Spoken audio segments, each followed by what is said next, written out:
Alright, 94% battery. Let's see if we can catch a fish before the battery dies.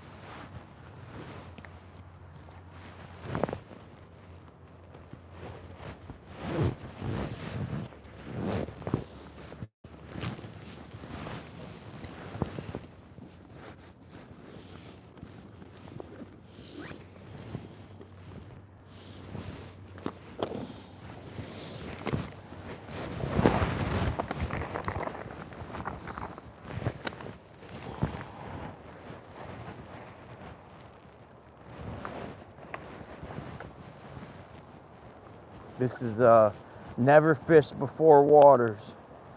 We were below the hydro dam, but the current, let's just say it's ripping, and we were not prepared. You need like minimum 1 ounce jig if you're trying to like fish for walleye or sauger or jig the bottom. And 1 ounce, I don't even know if 1 ounce would be enough. And for catfishing, you need like probably at least 10 ounces to get your bait to hold. We've been fighting the current for a couple hours now. But we're moving down to a new spot. It's got less current. Jeremy, what's going on? Good afternoon from Nebraska. Howdy. We're in Ohio. The Ohio River. We was fishing below this hydro, but there's just too much current. We never fished here before, so basically we was not prepared. I don't even know, I'm gonna have to make a trip. Y'all bear with me with the shaky camera, cause I'm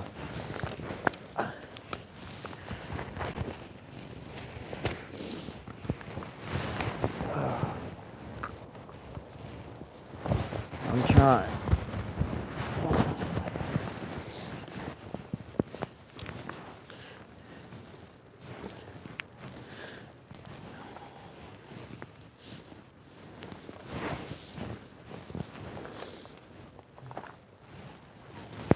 Okay. That's gonna be fun walking back up with all this stuff. Tara, what's up? Kevin's here. We've been fishing, fighting the elements. Nah, fighting the current. Weather's okay. You'd have to be out here all day before you'd actually get cold. Man, I've never seen so much bird poop in my life. And look at that red stuff. That's red bird poop.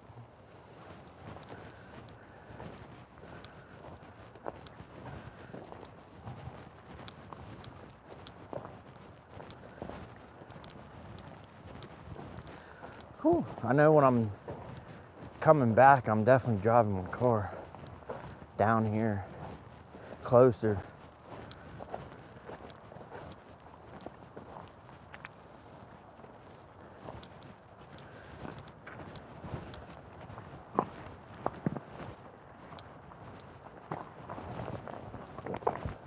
Man, this is some rough terrain.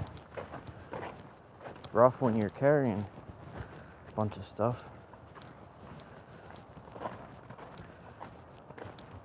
Camera won't be as shaky when I get to where I'm going. We went live for you, Tara. Kevin said, I told Tara we was going live. I said, well, we can go live. We can do some live action.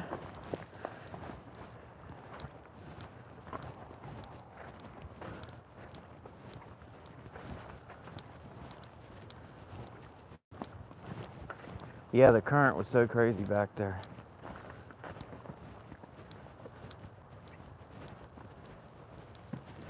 You could have like 5 ounces of weight on and it would be floating on the surface. I'm not even kidding.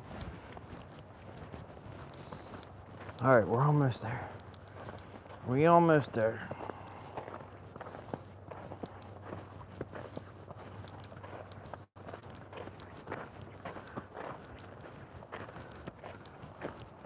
I don't even know where Kevin is. There's his son.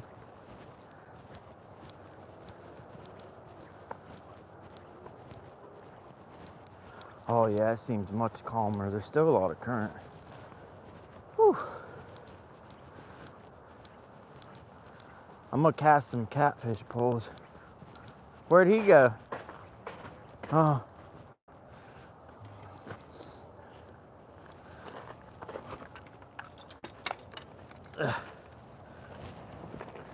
Okay.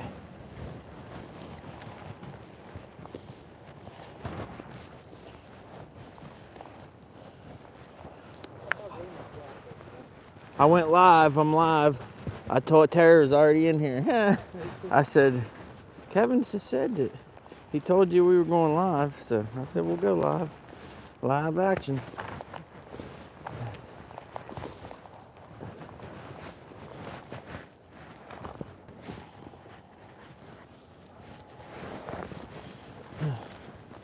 Man, that was a hike with all this stuff. I'm gonna do what you did and drive my car back down here when we come back. I even brought some chicken livers in case we get real desperate. Them usually attract some channel rats. Okay, let's see. Get this out. Want to say hi? Hi to Tara. 9 people in here. Tara, Scott B.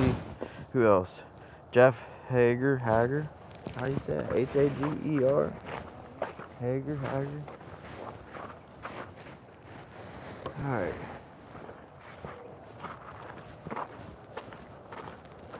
I'll try to step over this railing without splitting my peas.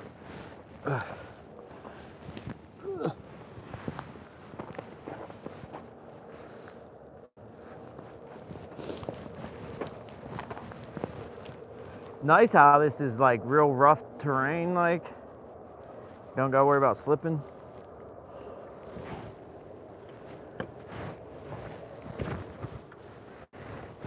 First cast. Never fished before waters. Oh look, you're not even allowed up in here with a boat. See all the buoys down there? See, that's how it is at my dam too.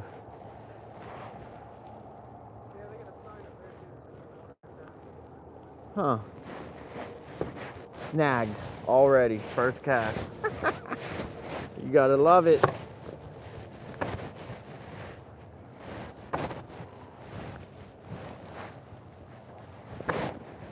Alright, we broke off? Yep, broke off. It just wasn't meant to be.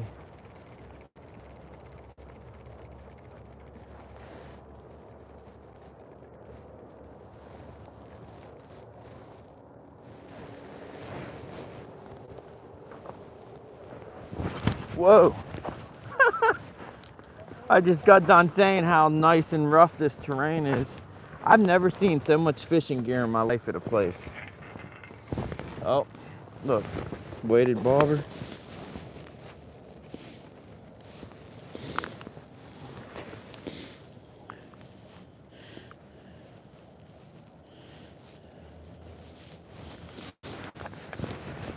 Weighted bobber. Remember I said I'd never seen so much gear in my life.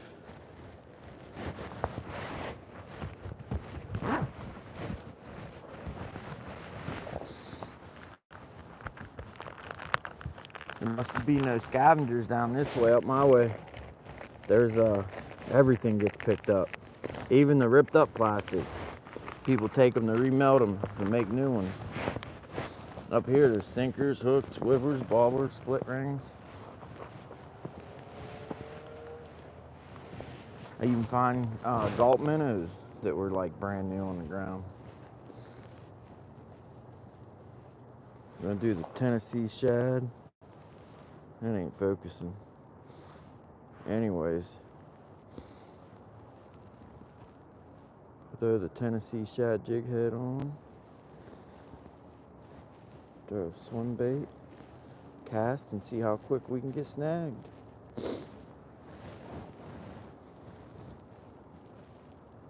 Hey Kevin, how's your day?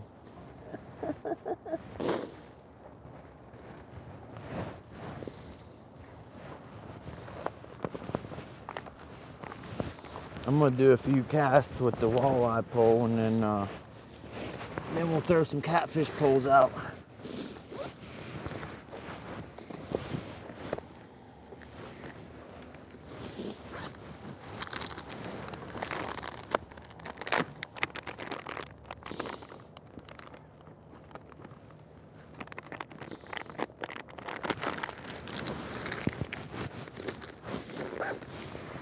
Yeah, we've been here, what, 2 hours maybe?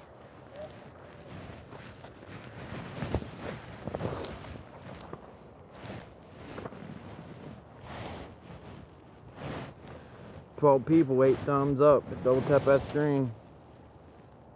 You know what to do. If you don't like what you see, you can always take that thumbs up back. I won't hold it again. I won't even hold it against you. Alright, that's what we're working with. Pulsar chartreuse with the orange core. Let's see how quick we can get a snag. I bet you I catch a snag before I catch a fish.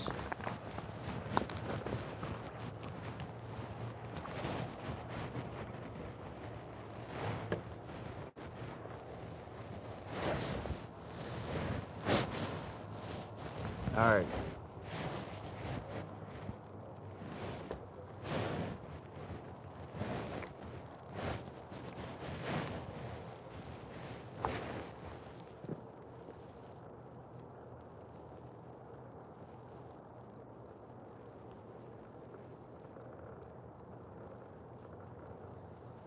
I need new bearings in this reel. Can y'all hear that? No! No! Again! I was even debating on casting the same spot. I'm like, should I go different route? Oh, I just got it at free and then I got snagged again.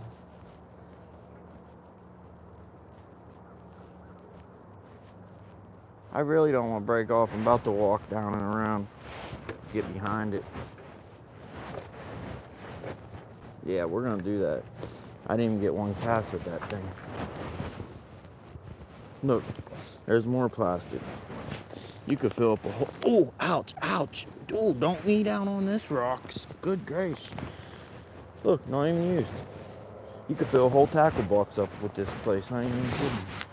I've never seen so much fishing stuff just left. My whole hoodie pocket's full with fishing stuff.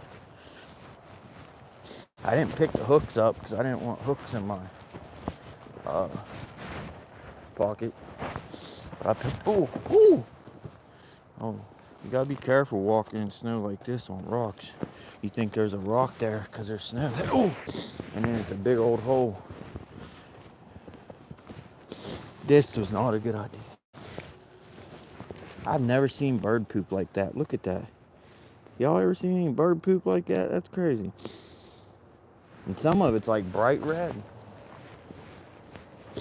They're eating berries and seeds, some kind of bright red berry with big old seeds in it. Look.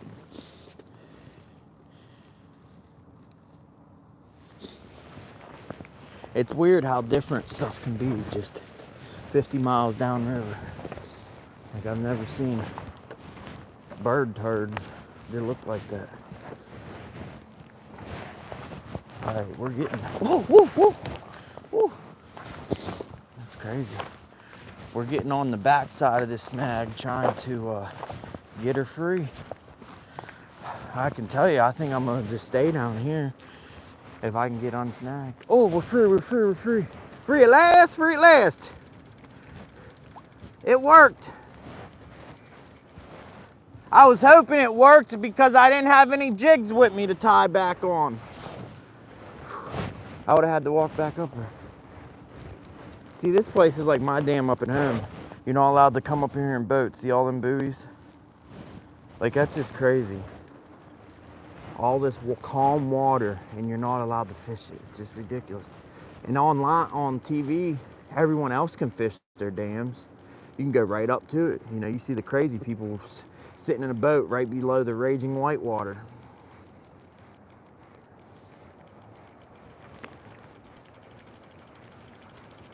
Like, look at, get this reeled in. Like, look how calm over by that gate. Look how calm that water is. No white water, no nothing. Like, why can't you fish this in a boat? And that's how my dam is at home too. You're talking like 20 square football fields of water that just is unattainable and you're not allowed to fish it. I just don't get it.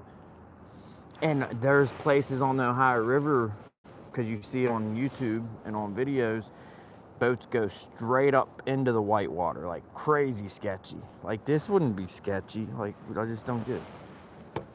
Why some dams you can go straight up to the wall and almost kill yourself, and in other calm places like this, you're not allowed nowhere near.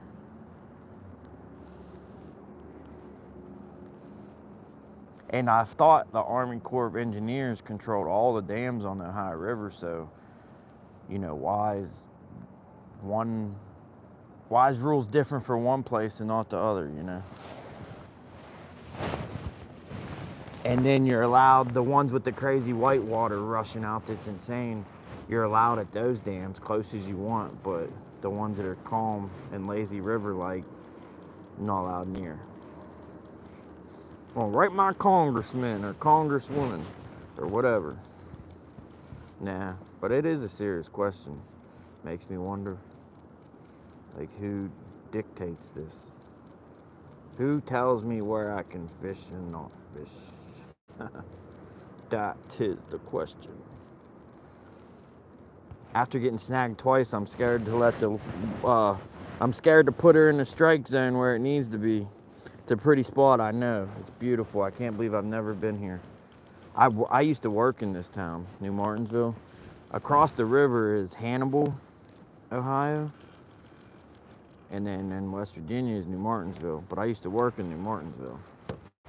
And I've never fished this spot. But when I was working, let's just say fishing wasn't what was on my mind back in them days.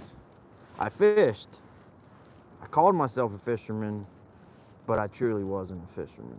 I was a, you know, what do they call it, the weekend warrior? Look, that dude's down there picking up sinkers or something. Y'all see that dude last night? At the dam. Was that last night I was fishing? What's tonight? It's either last night or the night before. But this dude was on something. He, like, I was like, I'm getting out of here. I was scared. He come running down. There was like these rocks. Let me get this out of the water first. There was these rocks like this, but bigger and steeper, right? And he comes running down this grass hill, sprinting, full speed. Didn't even slow down. Like, full speed, running down these rocks. And this dude did not slow down until he got like halfway down these rocks. And then he slowed down and he fell. And he gets right back up and he starts running down these rocks. And he's wearing, well, first I thought he was wearing shorts, right? He had, I thought, shorts on, a t-shirt, and these black gloves with the fingertips cut out of them. Or I don't even think the gloves, they were cut out. They were probably worn out. Because he's in these rocks like this, right? And he's on his hands and knees, and he's digging like an animal. Just digging and digging, and he runs over 5 feet, starts digging on his hands and knees. I'm like, what? And he's getting closer to me. I'm like, I'm not getting out of here. And I go get in my car to leave. I mean, I was going to be leaving anyways. But I go to get in my car to leave, and I'm going across the parking lot. And this dude runs out in front of my car, full sprint, like a deer in the headlights. Doesn't even acknowledge my car. Just keeps running. And I get out of the parking lot onto the main road, and I'm leaving, and I see him running down a side street, and he's standing underneath a street light, and I'm like, I don't think he even has any pants on. I thought he just had shorts, but then when I seen him under the street light, I was like, I think this dude's naked. And it was like 20 degrees out that night. It was crazy. It's on my live. He was digging on his hands and knees like a wild animal. I think it was on my last live that I went fishing. Couldn't believe it.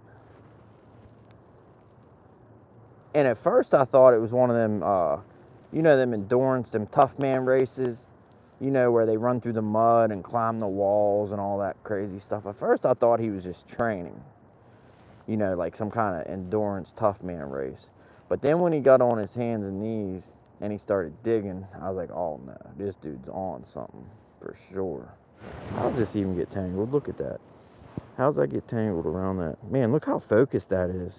I wish it would focus like that when I'm tying jigs.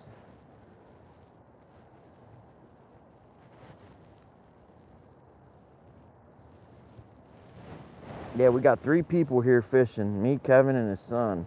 And I'm yet to catch something.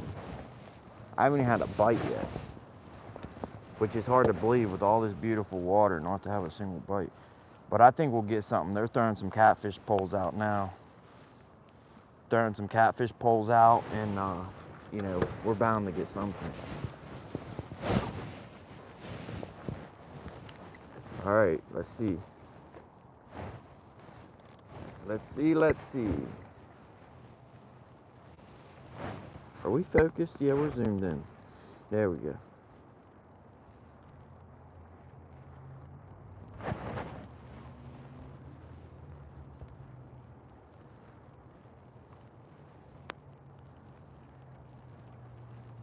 I can tell you if I get snagged one more time, I'm gonna rig up my jig like a bass lure. You know, run the hook through the tip of the plastic and then hook it onto the hook itself. Oh man, man, man, I knew it. I felt it. I just didn't react quick enough. I felt it, I felt it, I felt it.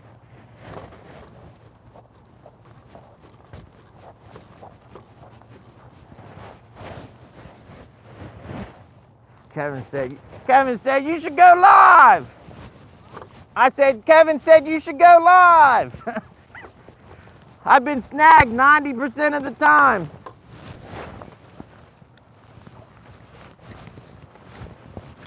Oh, check that Dodge out. That's a nice truck. You don't see too many like that. I like that a bunch. I always wanted one like that with the old 12 valve Cummins. But I wouldn't be picky if someone put one of them, what is it, 16 valve, the newer ones. Man, Snag City down here, boys. I learned something though. When I get near the bank, don't even try to fish it. Just fish out there. Dang you, boy. Doggone it. Yeah, I learned something. When I retire, I'm not even gonna try to fish near the bank. I'm just gonna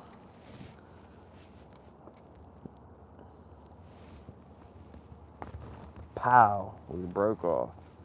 Whew. I should have brought my whole tackle box with this place.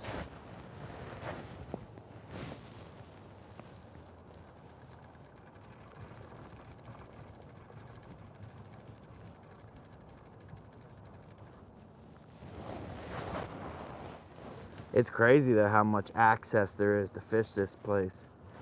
There could be 200 people here fishing and you'd still have room to fish. I mean, you got this whole bank. I mean, that's about 200, at least 200 yards, maybe 300.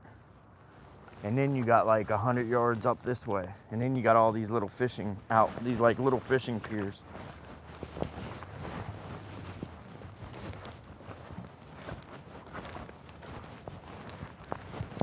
Whoa, holy moly, these rocks, let me tell you. The rocks are slippier. The rocks are more slippery than the ice. Like I can walk on this ice, no problem. I can't walk on the rocks.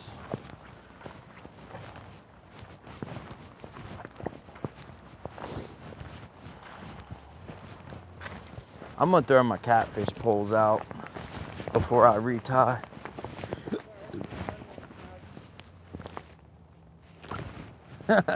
You say I'm not the only one snagged?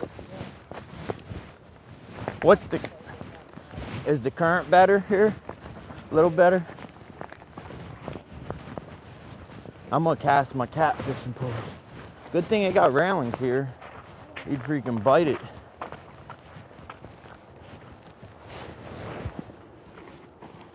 Alright, let's cast these catfish poles out. I broke off on my last, this had a triple hook rig, and then it turned into a double hook rig, and then a single hook rig, and now it's a no hook rig.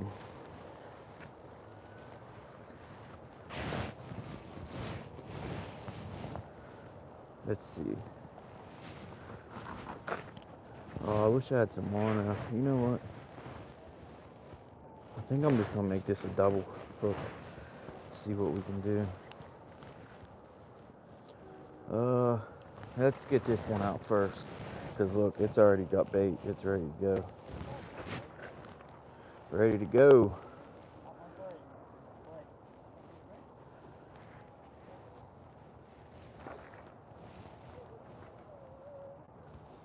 Should we put another piece of bait on there or just send it? Just send it. Hey Alex, what's up? I didn't even see you come in. I'm too busy talking. Too busy talking. Not paying attention to chat. You know what? We'll send this one out. Nah, we'll send it out here. Actually, I'm gonna put it down here on the rock so I'm not blocking the walkway. It sounds like New York City down here with these sirens. We've been hearing sirens on both sides of the river since we got here.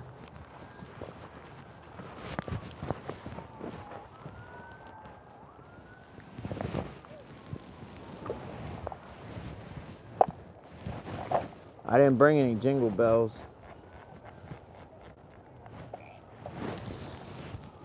That's okay. Wow, perfect. Old Catfish Dave rod holder right there.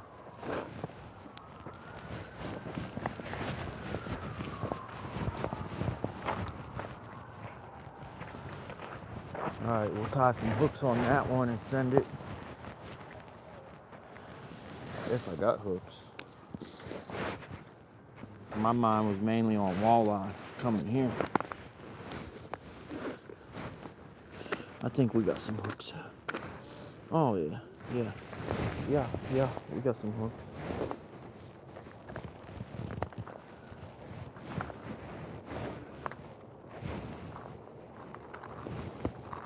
There's one hook. Can we get another? Is she gonna give us another? Come on, baby. Come on, baby. Winner, chicken dinner. Oh, I didn't want all that to come out. Let's see, one hook.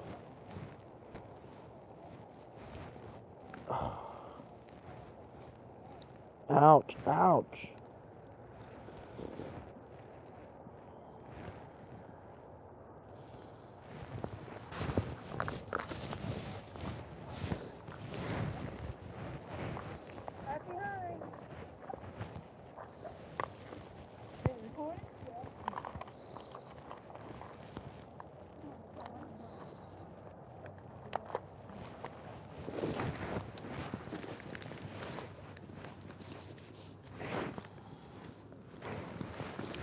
Some people must not be from around here. They must not have no rivers where they live. They walked all the way down here just to take a picture. There's 981 or 86 miles of Ohio River. They must not have any where they live.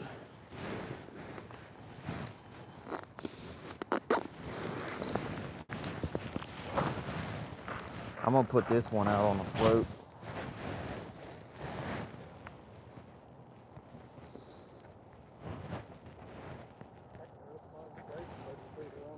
Oh yeah? Yeah, braids freezes quick. It holds the moisture, you know, like I got some silicone oil to put on the tip if the tip keeps icing up. Oh, I feel some rain.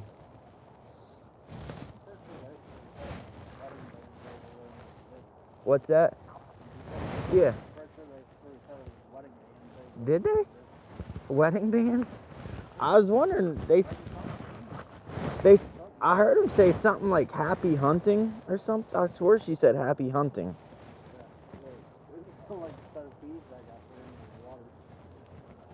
Yeah, they said happy hunting, like good luck finding them. Because they said happy hunting. And if they threw... Huh. I wonder what's up with that. I said, what do they walk... Who comes down here, all the way down here, just take a picture? But they were taking videos, and I thought they said happy hunting.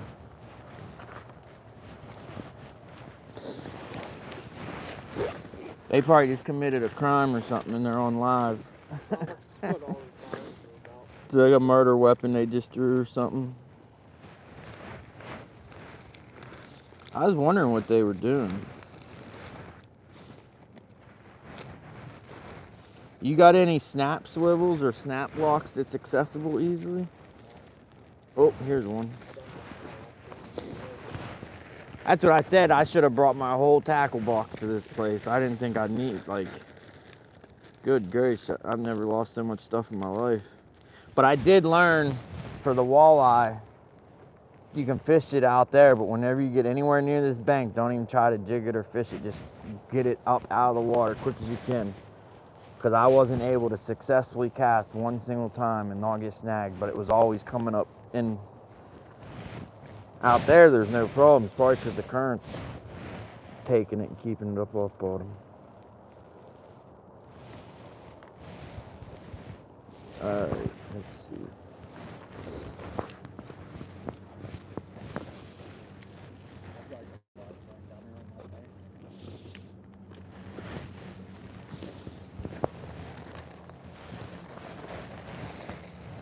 Ten people in here.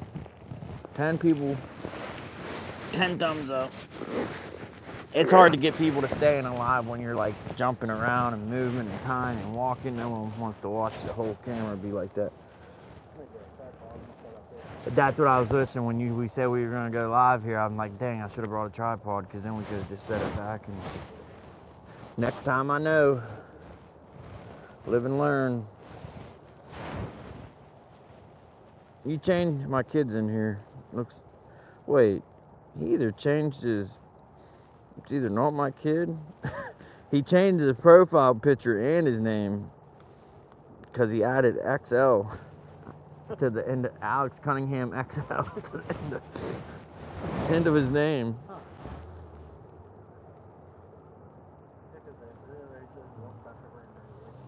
I think it's him.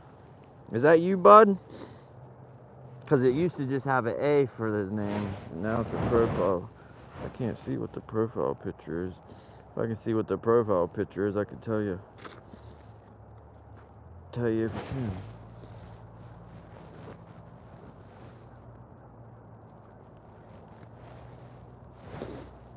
Between the three of us, if just one of us catches a fish, I will be a happy camper.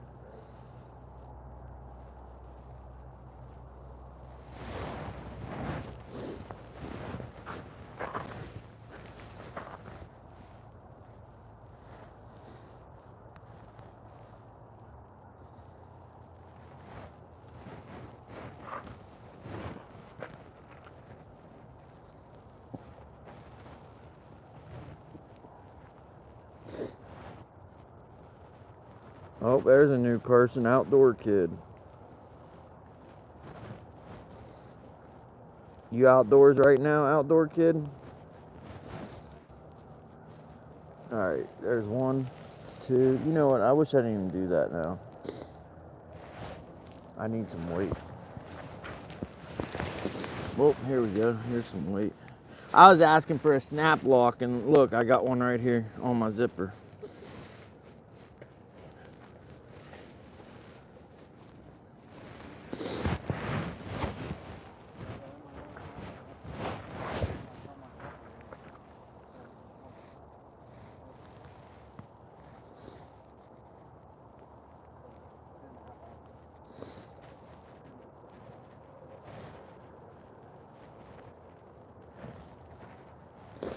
Dang it.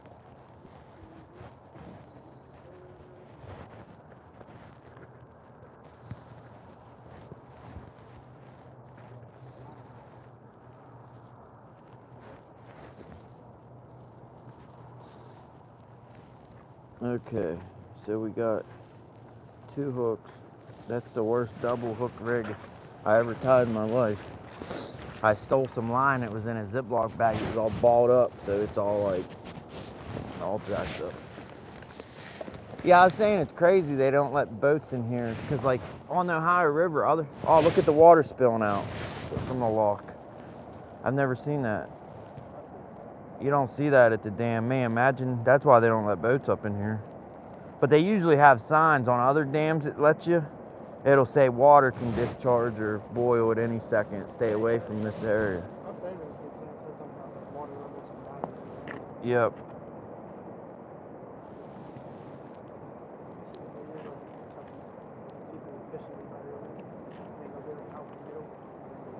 Yeah, I've never seen that on a dam. Up Pike Island Dam, I don't know where the water, when they open and close the locks, but there's never any eruption. But it's crazy because other places on the Ohio River, boats can go straight up to the freaking whitewater, like so crazy and sketchy. But here, calm as can be, and that's how it is up at my dam. Boats nowhere, basically at the end of the lock wall is as far as you're allowed. And it's weird because the Army Corps of Engineers is who controls it, and you know, some you're allowed and some you're not, and the ones they allow you at are the ones with the crazy sketchy white water rushing out. But the ones that are calm like a lazy river, they don't allow you.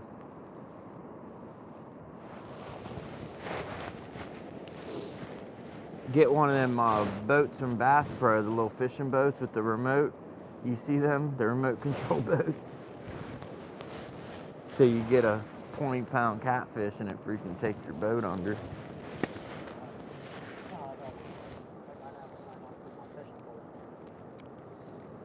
This is gonna be dinner. We don't catch no fish. This is my dinner tonight.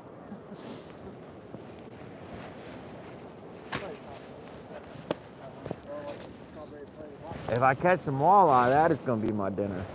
But if not, I'm gonna eat my bait.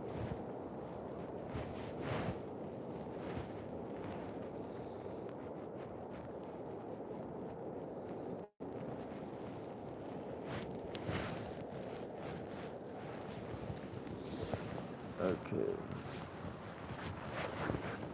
You guys both got a catfish pole casted out?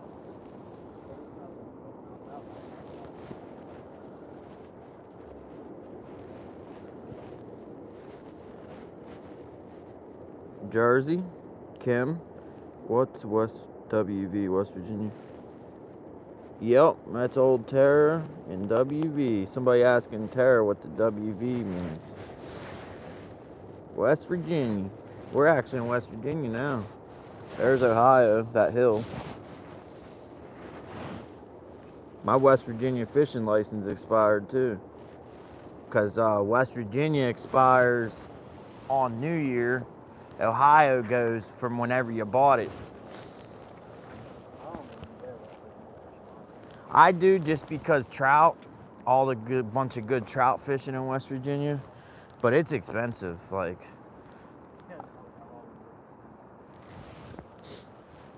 when I know I gotta buy the West Virginia license, I start saving money like months ahead of time, so it don't hurt so bad when I buy it. But this year I didn't save any money. I barely got through Christmas. My kid's birthday was the 23rd, and then Christmas, and yeah, it was rough.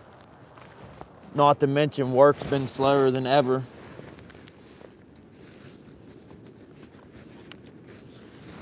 That's some swampy, dirty water.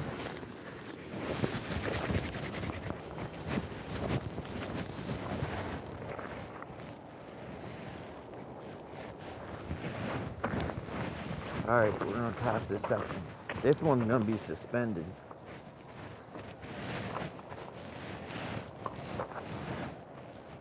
This is usually the triple hook rig, but today it's just a double hook rig.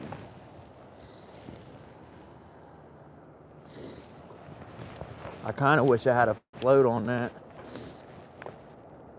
but we're not going to be picky. What I really want to do is be casting for some walleye.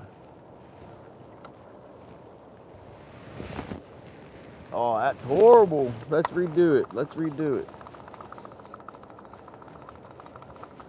Oh, and we're snagged. First cast. Snagged. Snagged. Snag shitting. Oh well. I'll walk down here and I'll be able to cast better.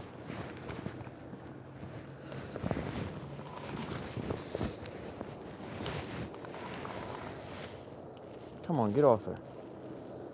There we go.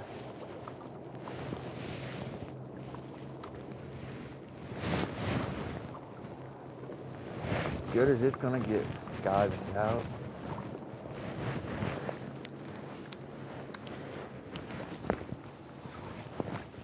The current's probably gonna push that right back up onto the shore, but that's okay.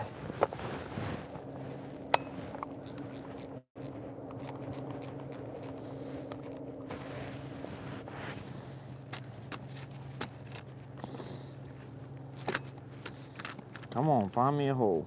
There we go. Okay, back to walleye. Back to the target species.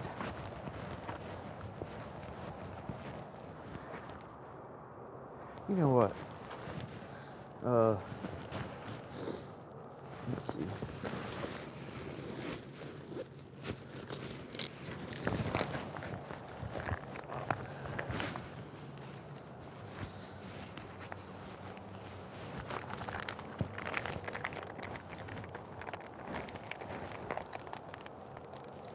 Yeah, it's starting to rain.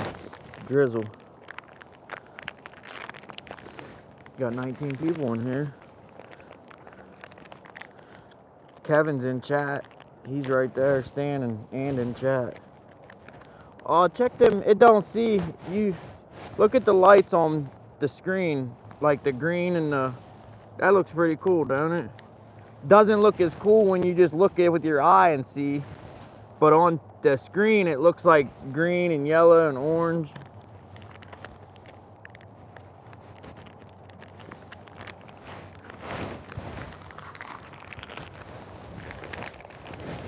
Hey, did you tell Tara you went 30 miles past the dam?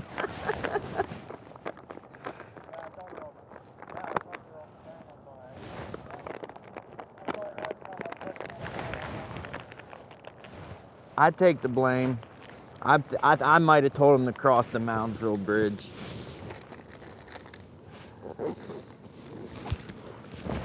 Like what I meant to say is cross that bridge. But instead he crossed the bridge. It's like 30 miles upriver. He was halfway to my town. If I wasn't down this way already, we would have just fished my home waters. But I was already down here. Alright, this is the pink lemonade.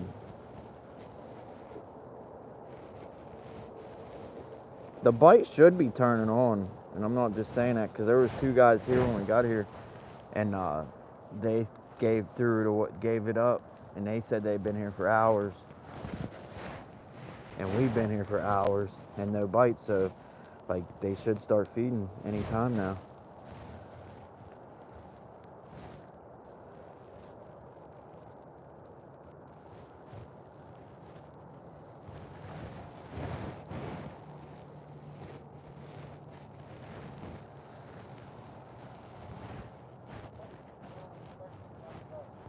Yeah, they're slacking. They wait until I catch a fish. You know, in the summer, I swear it was like clockwork. Hit 20 thumbs up, and I'd start catching some fish. And then I'd get 50 thumbs up, and then the big ones start fighting. And it was like that for like a whole month. I can't wait to be on the jet ski fishing again. That's my favorite. It's so easy because you can hit any water you want. You can park on the, you can beach it and bank fish like super quick. Like on a boat, you want a bank fish, you can't just pull up. You got to, there could be rocks or logs but a jet ski, I mean, it's like a kayak. A kayak, you can access any water you want, but a jet ski is the same way.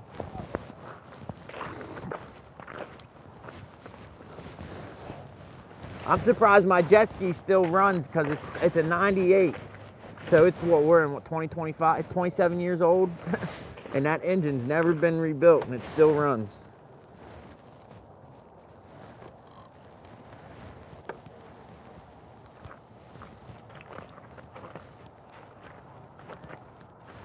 Yeah, if you're in here, Alexander, I was going to tell you I was going to go live, but I wasn't sure if I was going to go live or not today.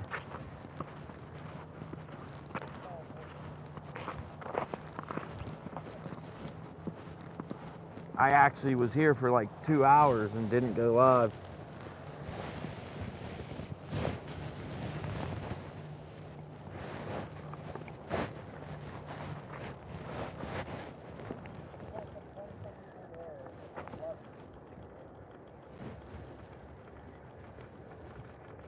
I'm gonna get snagged up for sure.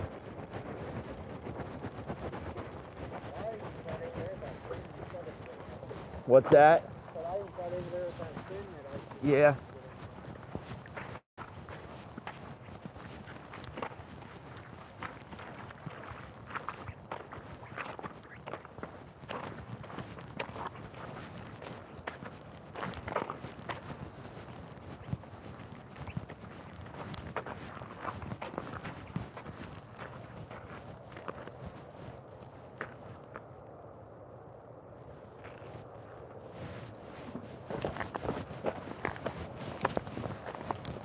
Yeah, the way this weather is right now, that's what I thought it was gonna be like all day. Cold, that jury, what do they call it? Jury? I know the word, I just can't think of it. But anyways, cold and wet. But we've been lucky, it's not rained. This is the first rain.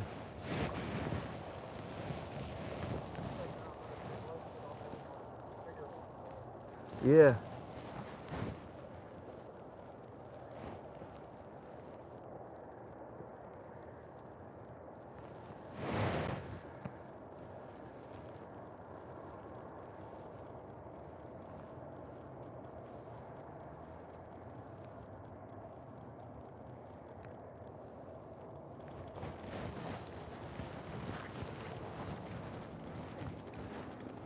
Whoa, I just bought one over.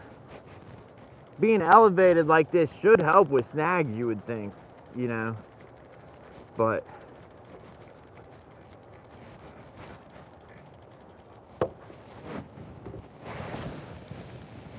everybody in chat, cross your fingers for a walleye, and your toes if you got them.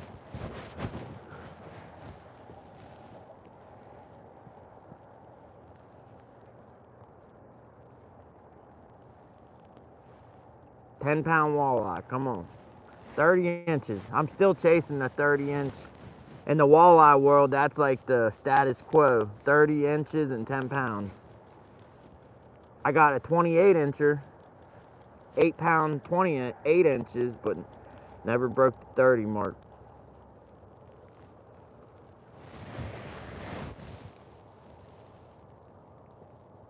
What's up, Izzy?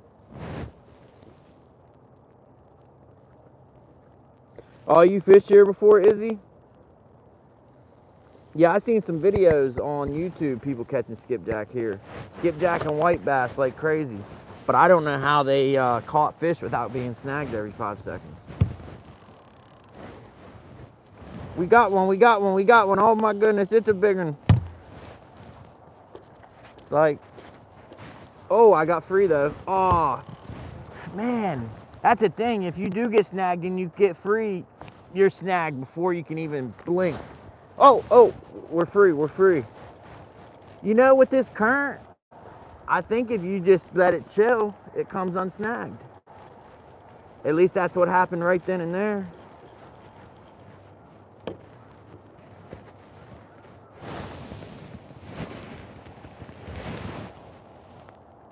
Pow.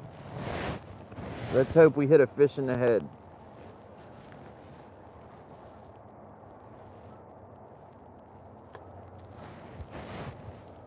You see that Dodge that pulled up in the parking lot? I like that one. You don't see too many like that anymore.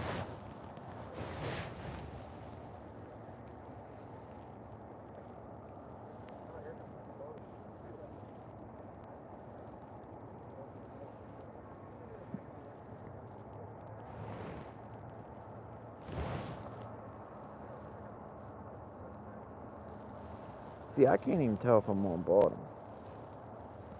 Like, I think I am, I guess. It's so weird here.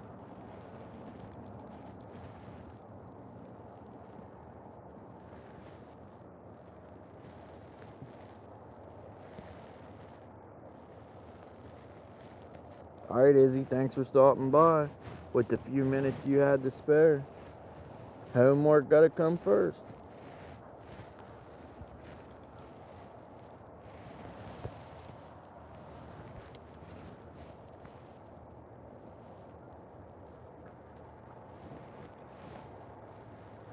I do know one thing I'm gonna do. I'm gonna rig this like a bass lure. Get that hook into the rubber.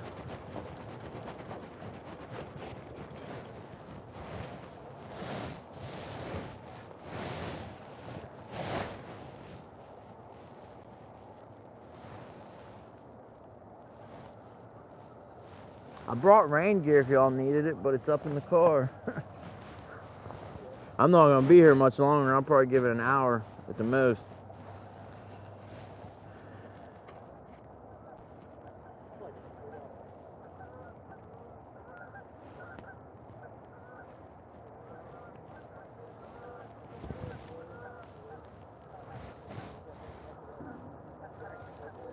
How long did it take you to get here? Like, if you would have came straight here.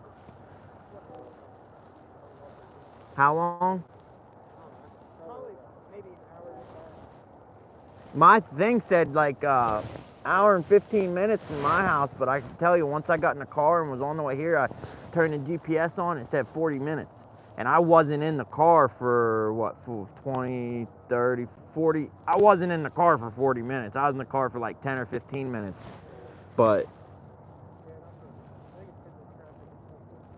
I don't know if it was calculating coming down the West Virginia side or the Ohio side.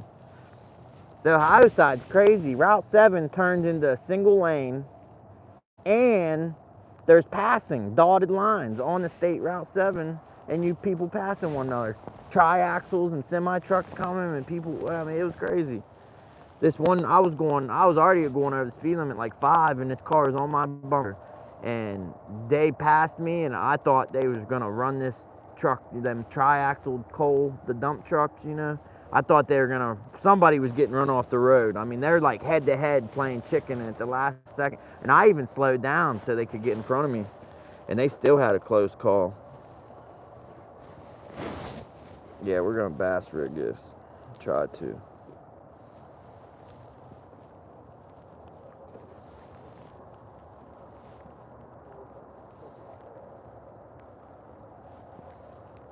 Well, trying to.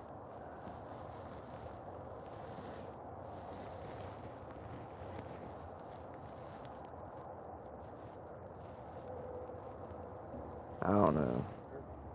We're gonna send it. It's hard to bass rig it with a jig head like this with the big hook keeper.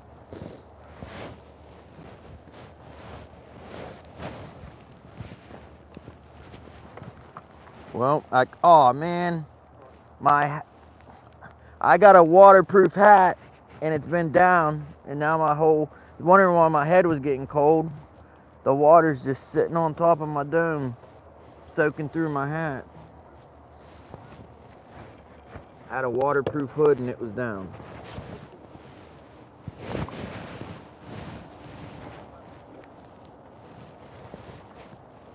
I got this coat off of Goodwill, shopgoodwill.com.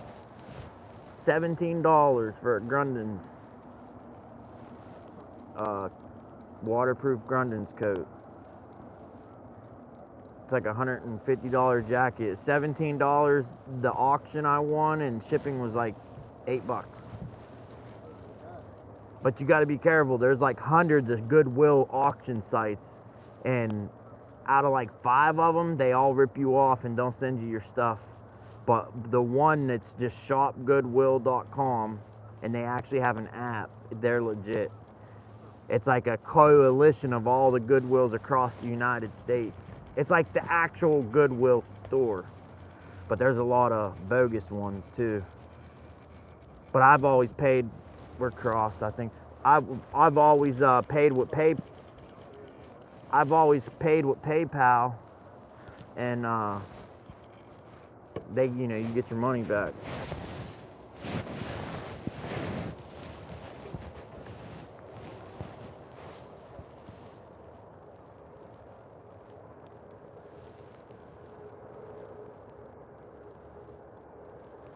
Snagged. Yeah.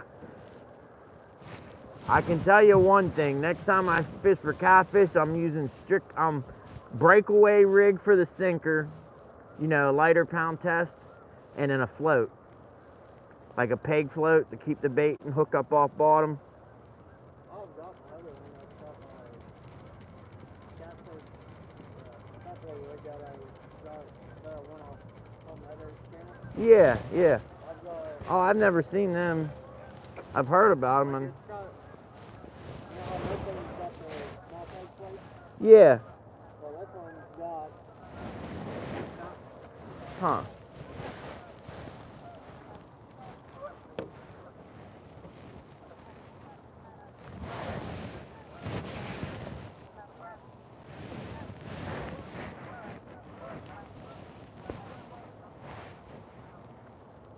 What? For 80-pound braid, that's easy to break. What kind is it?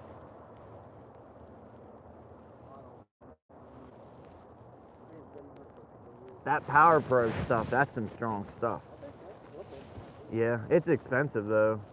I mean, normally I pull my drag even with it all the way tight. So I wrap it around my 11.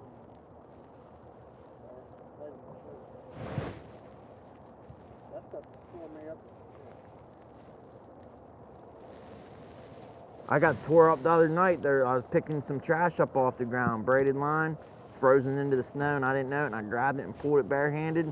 It got me good. And I just got done getting healed up in another spot from braid. It just like it splits your skin. There's barge. That you seen that barge? That's the one you seen earlier.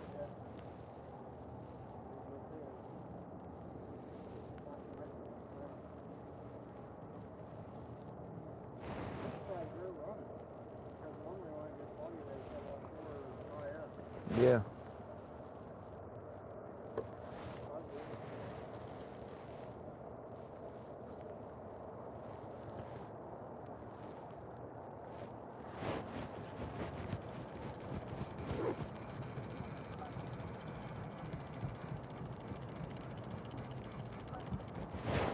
When I first got here and I seen them hydros and the water flowing, it looked so juicy. I was like, yes, can't wait. That first cast felt amazing.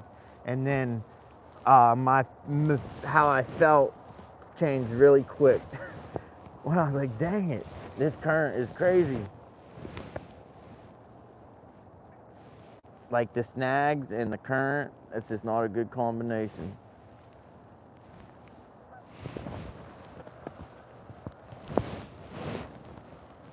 I've never seen a dam that lights the gates up like that with lights. Ours back home's like pitch black at night. Yeah, like how the ones without the lights are.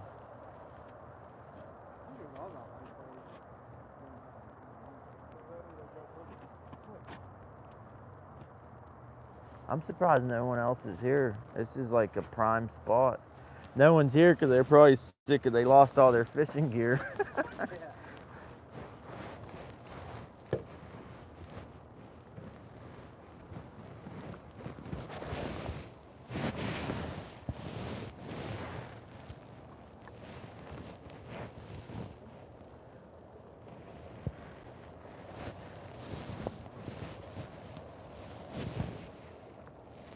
What's going on? There we go.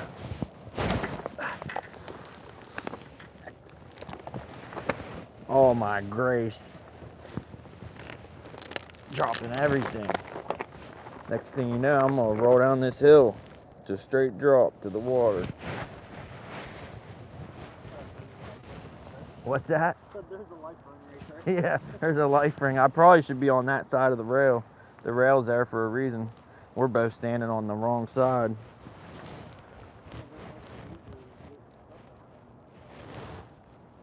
doesn't rain out really.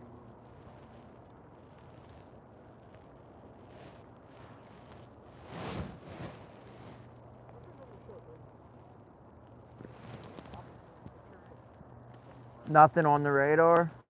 That they did do that all the time, you know. Or it'll show there's rain and then there's not. That's why I usually use the app that comes, the weather that comes on the phone, and then I use that weather bug app. You know, look at the both, compare them, you know. Yeah, the Weather Channel. Man, I'm reeling fast as I can, and I feel it trying to snag. Like,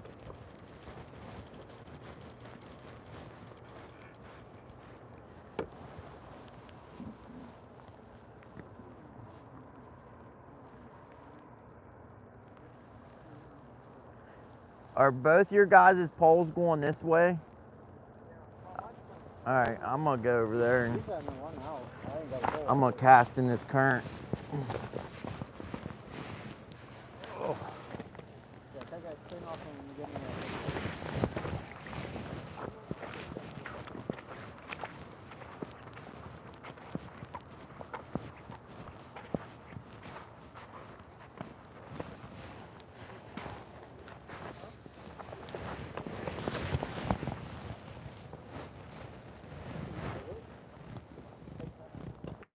There's rain all over my screen. I can't tell if it's on the camera lens, or you know, I can't tell if the rain I'm seeing is the rain on my screen or the rain on the video. Guess it doesn't really matter because I can't do much about it anyways.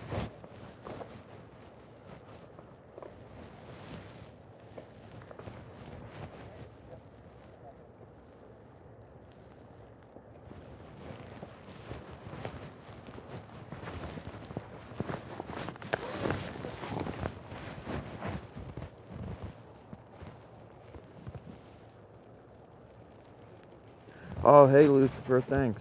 Appreciate it. Appreciate it.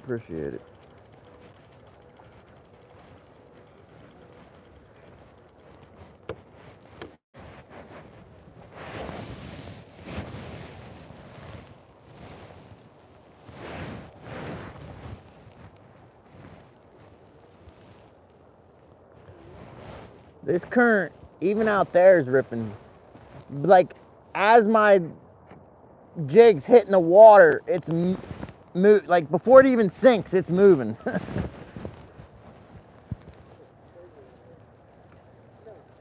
And I looked at the river stage. It's normally 12-foot pool, and it says it's up 1 foot. I couldn't imagine what it's like when it's up like 5 or 6 feet.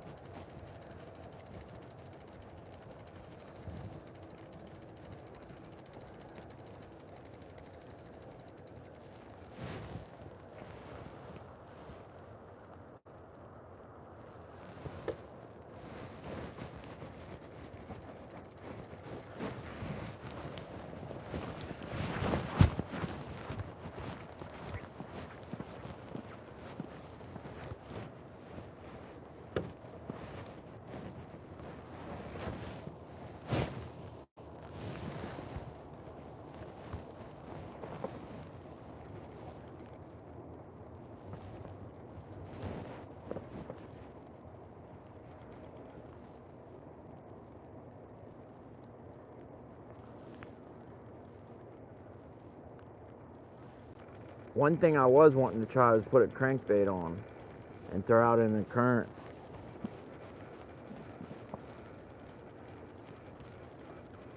Man, I can't even catch up with it. But throw a crankbait on and let the current pull it down. But I didn't want to lose a Rapala or a Ficker shad. I'm almost 100% positive it would be lost. But I thought maybe the current would just pull it down, you know, to bottom and just let it, you know, sit there and just flutter back and forth.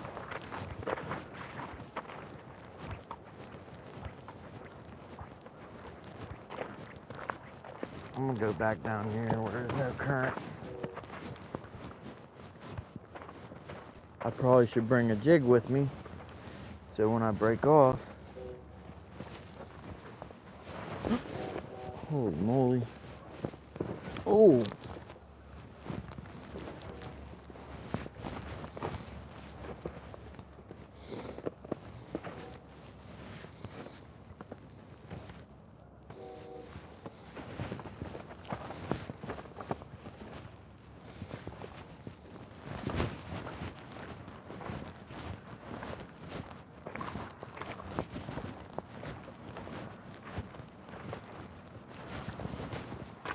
there's my catfish rig right there. The triple hook rig under the float. The current just pushed it right. As soon as I casted it, pushed it up on the bank. I use railroad spikes for sinkers in the winter on the Ohio River. I drill a hole in the tip, the tip of the spike, it's like a wedge. At the very tip, it's fairly thin. So I drill a hole like a 1/4 inch from the end, and I'll put a snap swivel on it, and that's my sinker. Railroad spike weighs about 11 ounces, between 11 and 12 ounces, so it's perfect. But next time I come, I'm bringing a handful of them puppies because, yeah, so many snags here, and the current's so crazy. I've never been here before.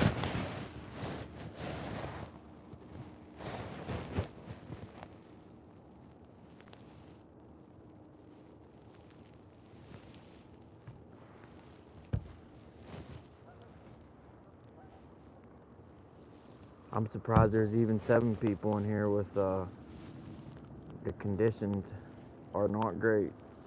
With me walking around and up and down the rocks and retying every 5 seconds. But there's a few super troopers.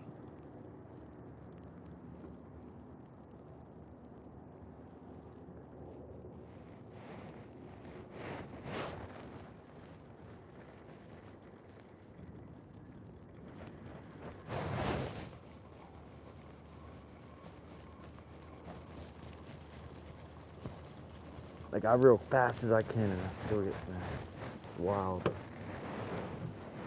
But I'm glad I came, because like I said, I've never been here before, and I'm looking very forward to coming back. Because now I'm armed with information, and that can be your, information, knowledge, whatever you want to call it, that can be your most powerful weapon in your arsenal.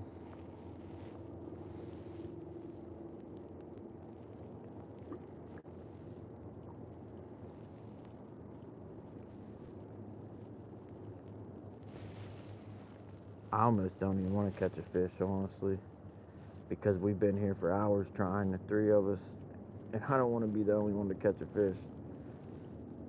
I'd rather not. I'd rather see them catch a fish. Like, if I catch one, I think I'll secretly just throw it back in the water and not tell them. Because it sucks. I know you know what I mean? Like, trying hours and hours and then you don't catch nothing and then someone else does. It's just, even if you're a good sport and everything, and it's just still sucks, you know what I mean? But I don't think I'm catching a dang thing because we just snagged up again. Not only snagged up, we broke off. And I forgot to put my waterproof hood up this whole time it's been raining. So now I got water running down my cheek, down the side of my face, because the top of my hat got waterlogged.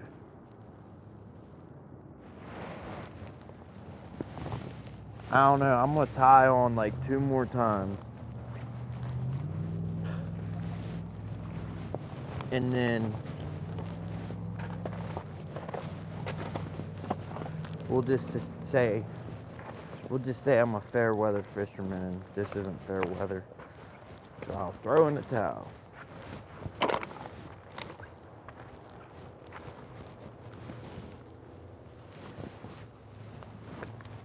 Next time though, like when I fish for walleye, sometimes I'll have one pole I'm jigging with and another pole I cast out and let it sit.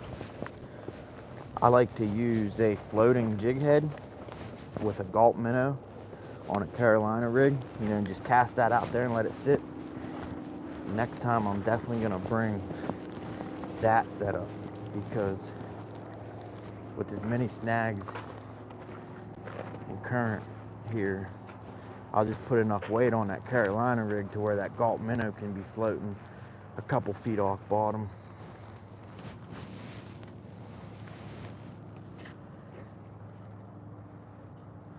This whole fishing vest is soaked. It's gonna weigh like, it's gonna be way heavier carrying it back to the car. I wanted to tie a double jig rig on, you know, like a grub, curly tail, couple jigs, but I don't even feel like, I don't know where they're at. And I don't feel like looking for them. So we're just gonna tie a paddle tail back on.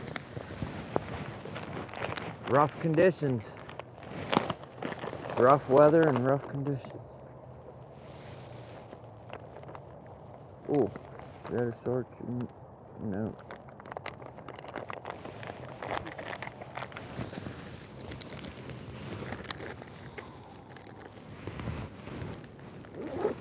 I'm gonna give it probably a couple more jigs, a couple more snags. Usually it's a couple more casts and then I'm done, but this place a couple more snags and then I'm gonna call it quits for the day.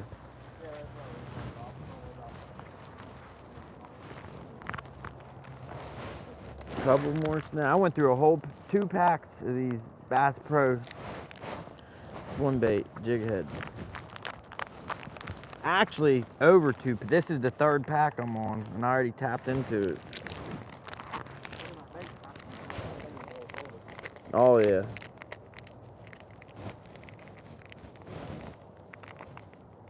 Especially every time you cast, your finger gotta be on the spool and you're getting all wet and stuff, you know. I know. I brought chicken liver, just like a Hail Mary, you know what I mean? If we wasn't getting nothing, throw some chicken liver on, but we're not even gonna get that far.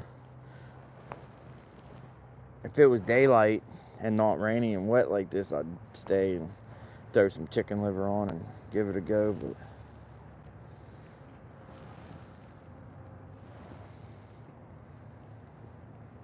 this hook is way too big. This hook's like for a 5-ounce or a 5-inch swim bait, and it's a 2.75. I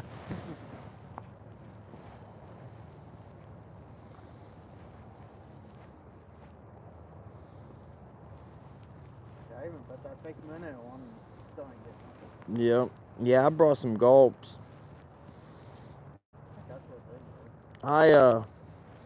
I like to put a gulp. I was just saying on chat that I like putting a gulp on a floating jig head, like a Carolina. Put the sinker like a Carolina rig, and then have a couple foot leader with a foot them styrofoam floating jig heads with a gulp minnow. I'm gonna do that next time, because then we don't have to retrieve it and can cast it. Because I catch walleye, well, not this year, but previous years, I've caught walleye on them gulps, just letting them float out there.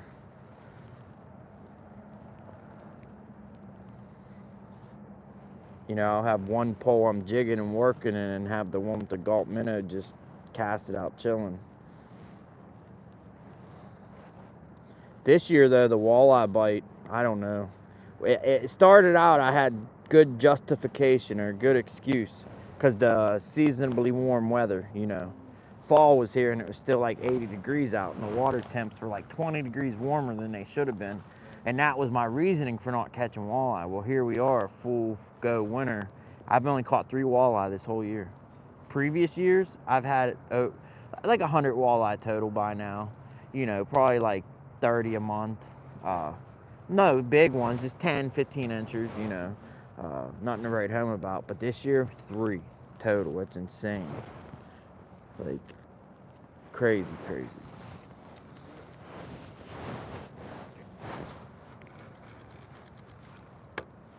Would you rather know if there's fish out there Because I was saying on my last live, you know, them castable bobbers, like, I was like, it'd be nice to just know. Then I'm like, you know what? I don't think I'd want to know. Like, would you rather know if the fish are out, hundreds of fish out there, and they're just ignoring us? Or are they just not in this area? Did they move? Did he just fall? Oh. You know, did the fish move out of this area? Or are they here and just ignoring us? And it's like, I don't think I'd want to know. You know? What I...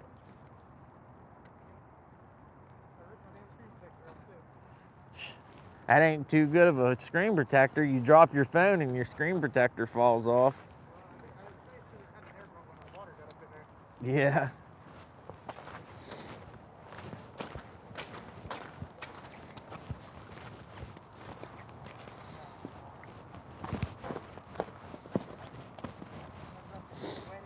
I think it's the rain's turning to snow. I thought I seen a couple flurries.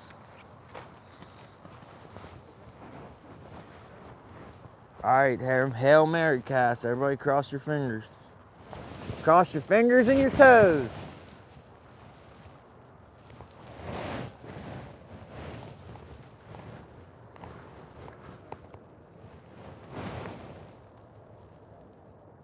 Hey, Mike. Mike Irvin in the house. Thanks for stopping by. Chat's pretty mellow and laid back tonight. We don't have too many people in here. I got rain all over my screen and the camera. I don't know. I mean, I know I got rain on my screen. I can't tell if them raindrops are on the lens. I don't want to wipe it and make it, smudge it and make it worse. So I'm just rolling, letting it roll. Man, I just about stepped off this edge again. I'm gonna turn this light off so y'all ain't seeing my breath. It kind of blocks the camera.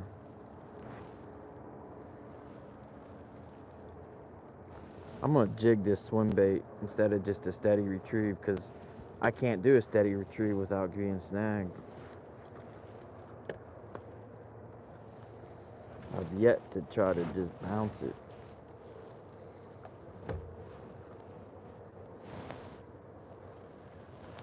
I can't believe I didn't get like a sauger. That's the most abundant fish in the Ohio River.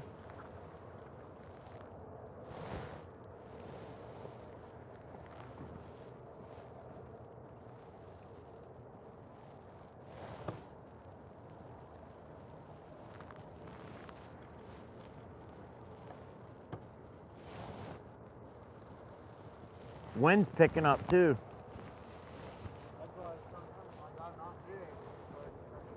Yeah. I should drink that Diet Mountain Dew. What I should do is just quit it altogether. I did quit for a while. My kid treated Mountain Dew like beer. Like, you better quit. You said you were gonna quit that. And he'd see Mountain Dew sitting in the house. He'd be like, what's that? What's this? He'd question me, pick it up, you're like, what?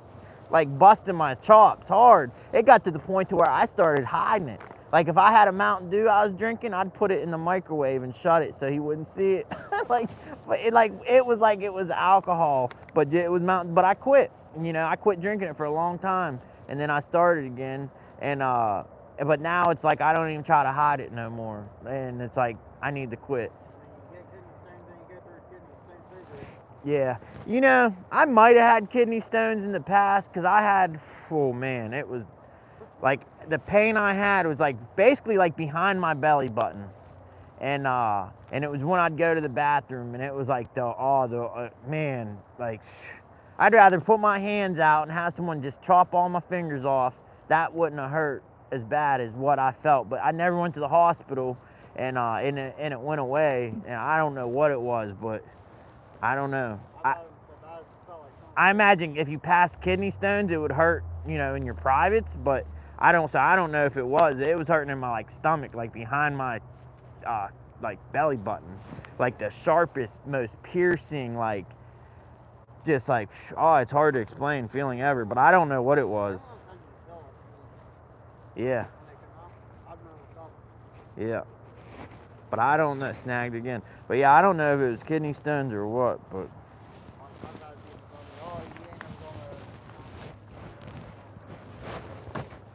I think they can like break down too sometimes, like on their own, or your body. Yeah. Snagged again, y'all.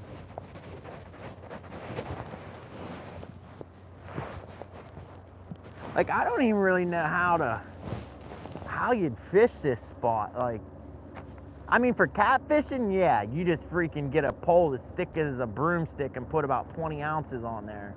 But for like walleye or, you know, casting and retrieving and jigging, like, you can't get it near bottom where it needs to be. And then if you do somehow get a jig head that weighs 10 ounces, you're gonna be on bottom and you're gonna be hung up. But I have seen there's YouTube videos of people fishing here and just killing it.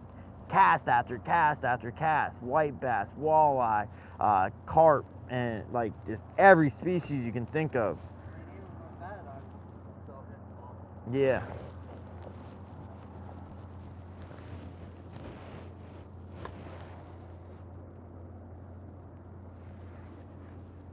Yeah, there's one person in chat. I don't know who it is, probably. Looser is the last person to say something. He says, I can't even read my screen, it's covered in water. Oh, I just about timed them out.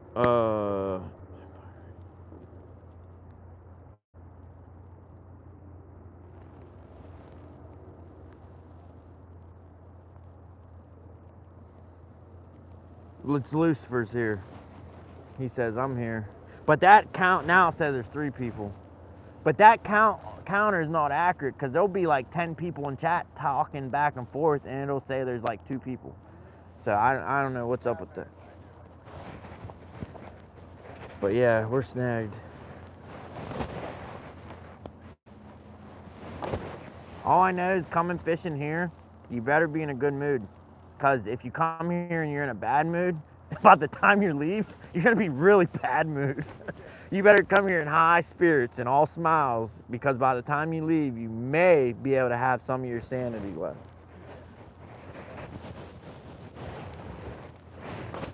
Oh, we got free. Oh, we're snagged again, see? Like this. Oh, we're free.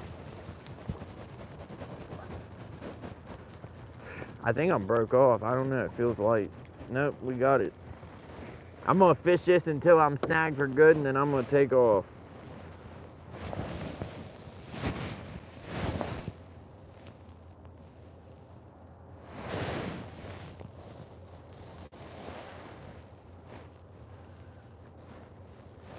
You don't hang out on my account. You don't feel obligated to stay since you met me here. I'm leaving here as soon as I get snagged up and break off. What do you got out on that one? The hot dog? I'm surprised the channel cat didn't come and take that. Even like, is that casted close to shore? It's out there? See, I'm surprised something doesn't take it.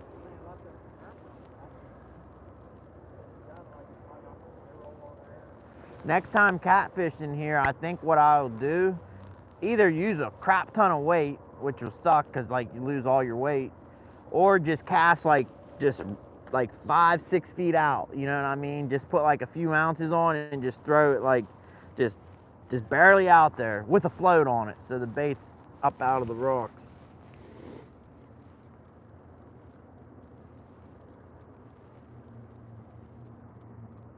And for walleye, I think I would fish a Carolina rig, you know, like a bullet weight, swivel bullet weight, like a 1 or 2 foot leader, and I'll rig my swim bait like a bass. You know how they hide the hook in the rubber? Just use a plain bare hook and then hide, you know, bass rig it so the hook's not exposed. And then if I do break off, use the leader like a lighter weight leader. So if you do break off, hopefully you're losing that hook in plastic, not your actual swivel and weight.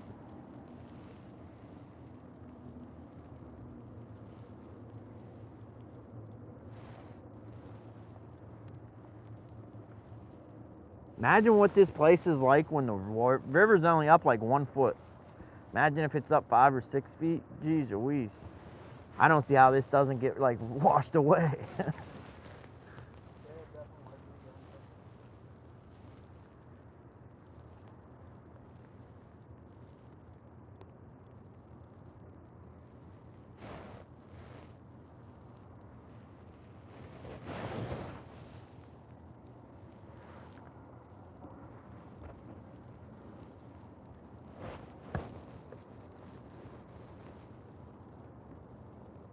Tara's here lurking.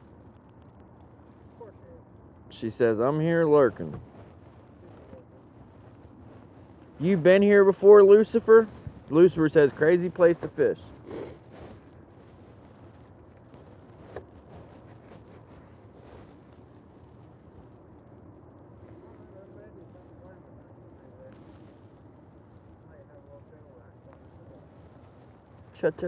Channel. You catch a channel, I'm gonna kiss it. Yeah, that's why I asked.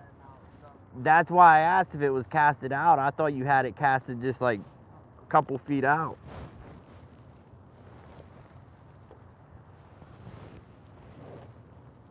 Yeah, that line there's his line's moving. It was like touching the rocks, drooped down, and now it's like going out. Now it looks like it's getting slack again.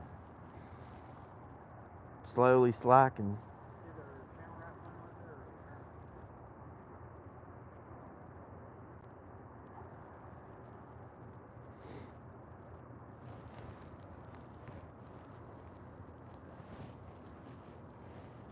I did just learn something with this cast and retrieve style fishing. Super slow retrieve, and when you're snagged, just give it a slight little, like just a little bounce, and it comes undone. Like now, I'm snagged, and it come undone. Snagged again. Might actually be snagged this time. It was working. It was working until I got close to the shore.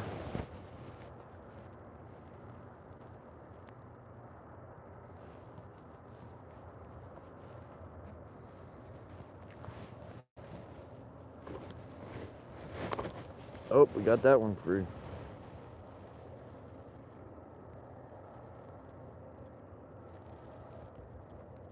I almost want to come back here in the morning since this place whooped my butt.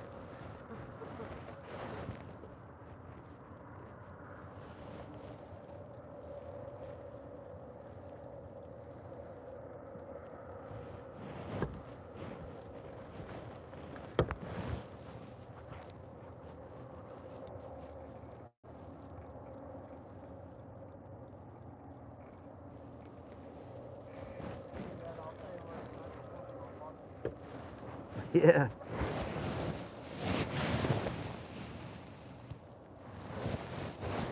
I doubt it. I come, but if by some chance I wake up at the crack of dawn and I'm just sitting there bored.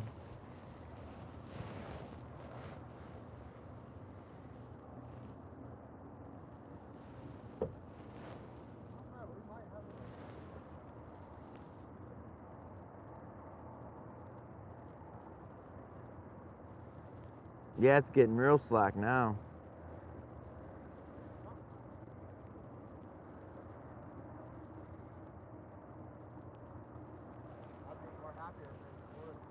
Yeah, if we catch a blue here, that would be crazy. The only time I've caught, well, I caught one blue cat near this area. All my other blue cats either been north near Pittsburgh or south, like past Marietta.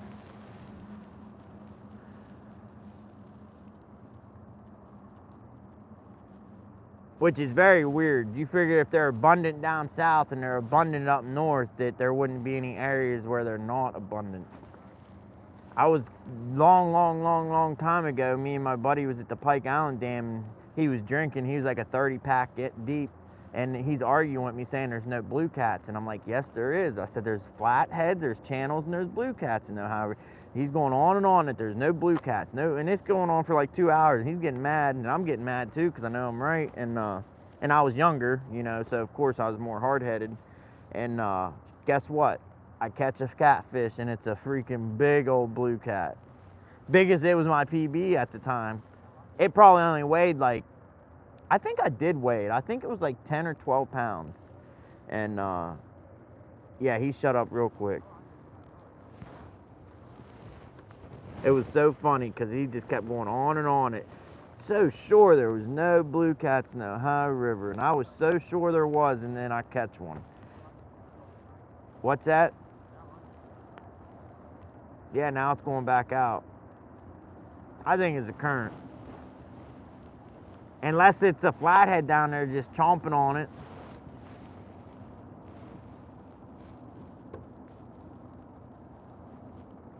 Because them flatheads, they'll clamp on that bait and they'll just sit there and barely move.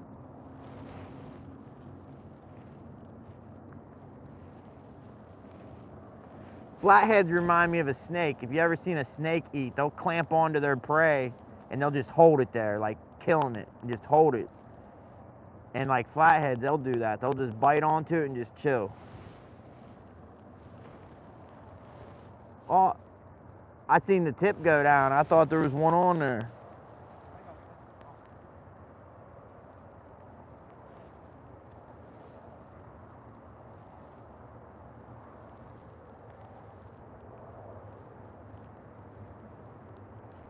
Took your bait? Is there a hook on there? Yeah. Dang, that sucks. I was excited for a second.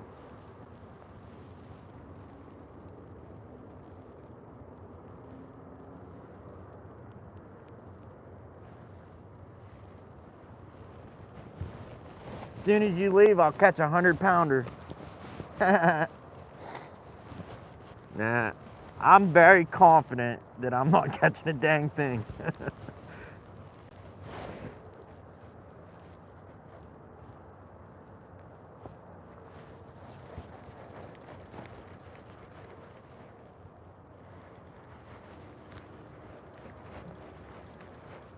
All right, one last cast. Truly, I haven't said one last cast yet today, so I'm saying it. One last cast.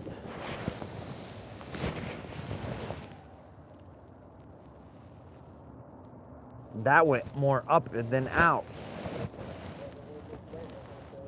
I was expecting it to be like way out there and it didn't go that far. I think I casted it more up in the sky than out.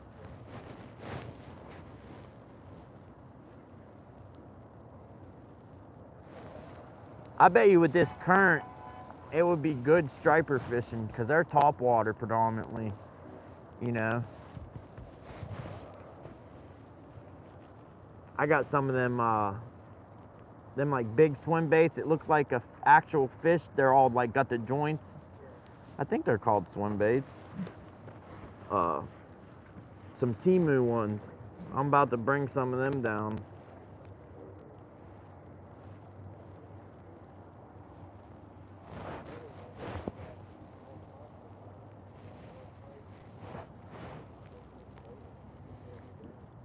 Nope. Nothing, Tara. Big goose egg. She said, did anyone catch anything? Nope. Nothing but a cold. Nothing but a cold. And froze fingertips. He got some free slushy Mountain Dew that's frozen and slushified.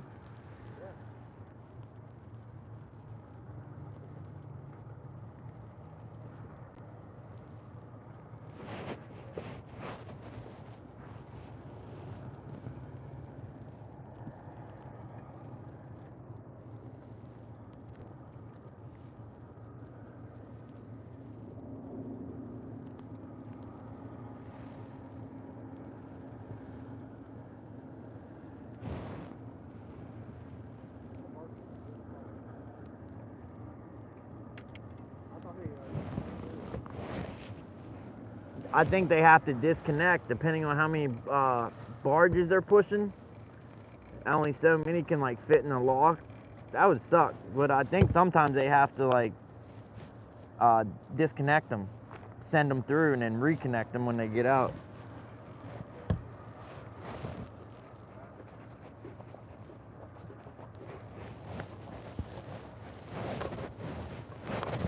Snag.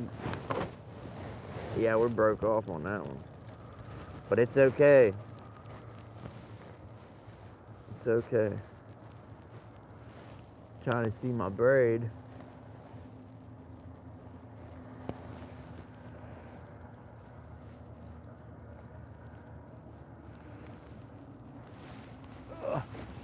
Got it. Well, I wish I could say I came, I saw, I conquered Veni Vidi Vici, but that's not the case. We got our butts whooped. I do feel like I learned a lot though. Like next time I come, I know what I want to do and what I want to bring.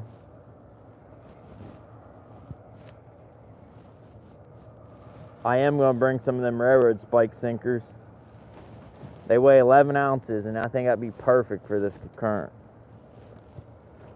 The only thing is you got to have a stout rod, you know.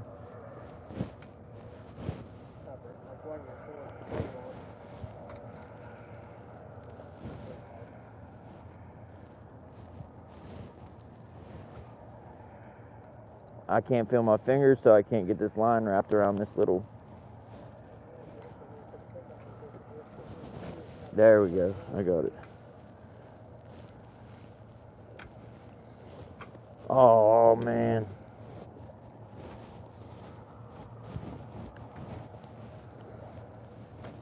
There we go.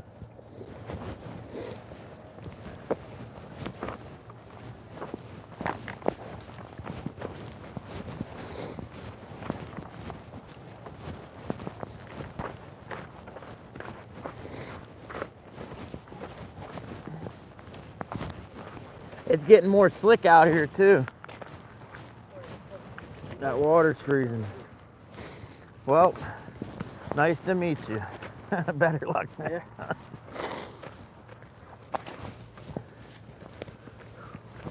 Okay. Oh, I still got poles out. I'm trying to leave. I did that earlier. I grabbed my poles and was trying to walk away and they were still casted out. Later, guys.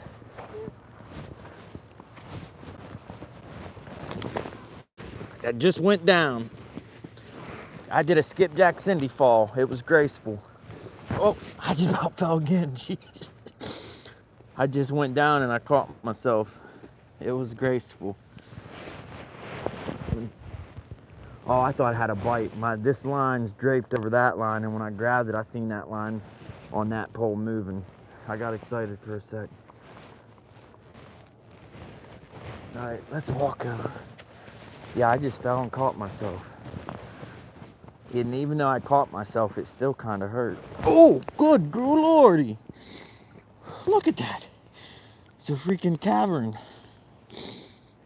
That almost went up to my boot and I almost got snow in my shoe.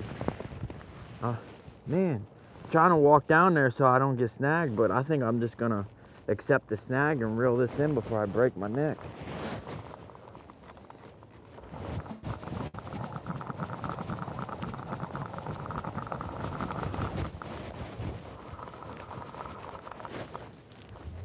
We got her.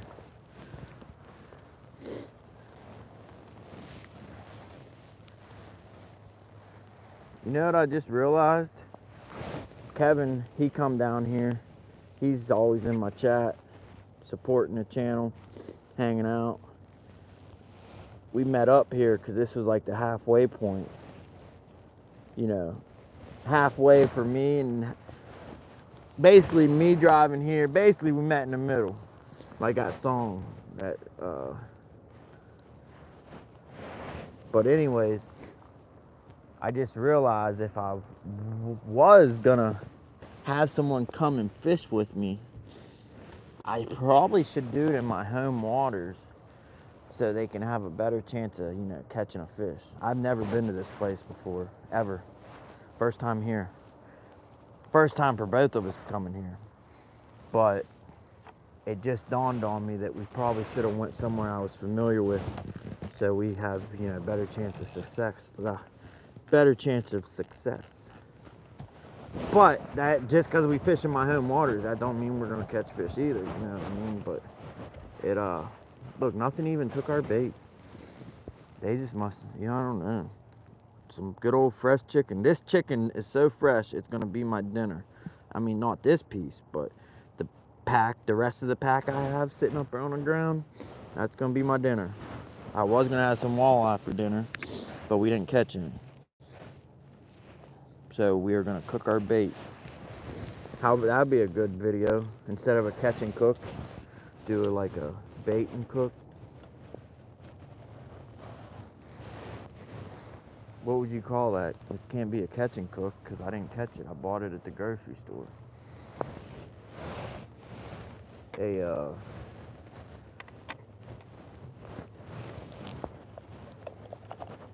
buy and cook.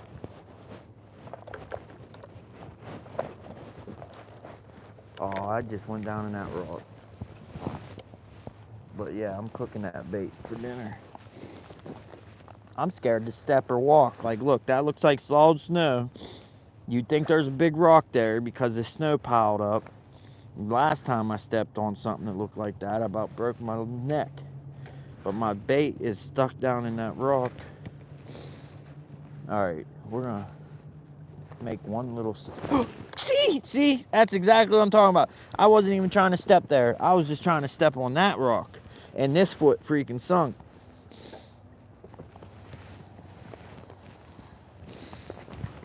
I'm glad my mom ain't watching. She'd be having a nervous heart attack right now.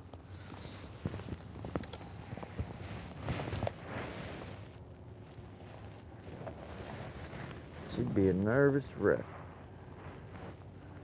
What? This don't even have a hook keeper on it. I thought it had one of them hook keepers here. Yeah. This is actually my kid's pull. It's his first official catfish pull. Usually he uses them little dock demons. The little, dock runners, dock demons. Or the little SpongeBob minion pull. This is his first official catfish pull. We did buy him an Ozark Trail, like a spinning combo. But it wasn't, it was just for like bluegill, panfish. But this is his first catfish pull. My poles are in my boat, so I grabbed his. This was in the house. But I don't like it because, look at this. The drag is backwards. Normally to tighten a drag, you go this way. But that loosens it. And he's going to learn on this and think this is the proper. And this is actually the wrong. It's backwards. But between the drag being backwards and between there being no hook keeper here, I don't like this pull. And I definitely don't like it for it to be his first catfish pull, because the drag's backwards. Then he's going to learn and think that that's the proper way, and it's really the backwards way. Oh, what am I doing? See, there ain't even nowhere to hook this. Come on. There goes Kevin. Adios, amigos.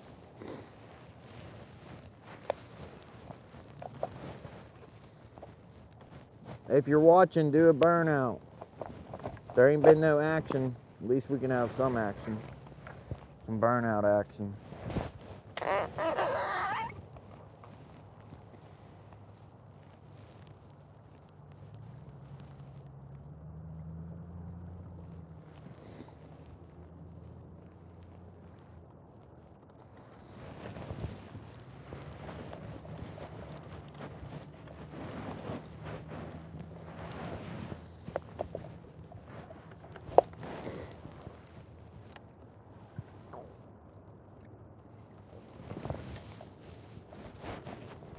What is up with this pole? It won't even like, look, it won't even crank. And the lines, see, line's out, button's pushed, but it won't crank. There we go. Yeah, this is not a good pull. Not a good first catfish pull for him. We're gonna have to get him a new one this summer. Or this spring, whatever. Okay, I'm about to crawl. Oh man, I'm about to crawl on my hands and knees to get out of this place because it is so sketch. We don't have far to go. We only got like 5. Oh man, even my fishing poles are sinking. We only got like 5 feet to go. I wish I had one of them fancy remote starts. Push a button and my car be warm by the time I get there.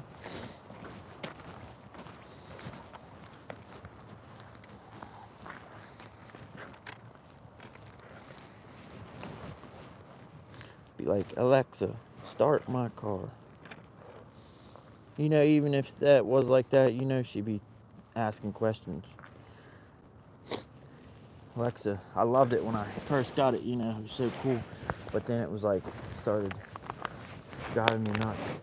You ask her the weather, and then she'll tell you the weather, and then she'll ask you a question, like, you know, it's like, I don't want a dialogue with a computer program. I just want you to give me the information I asked and drop it, you know. Tell me the temperature outside and don't say nothing else.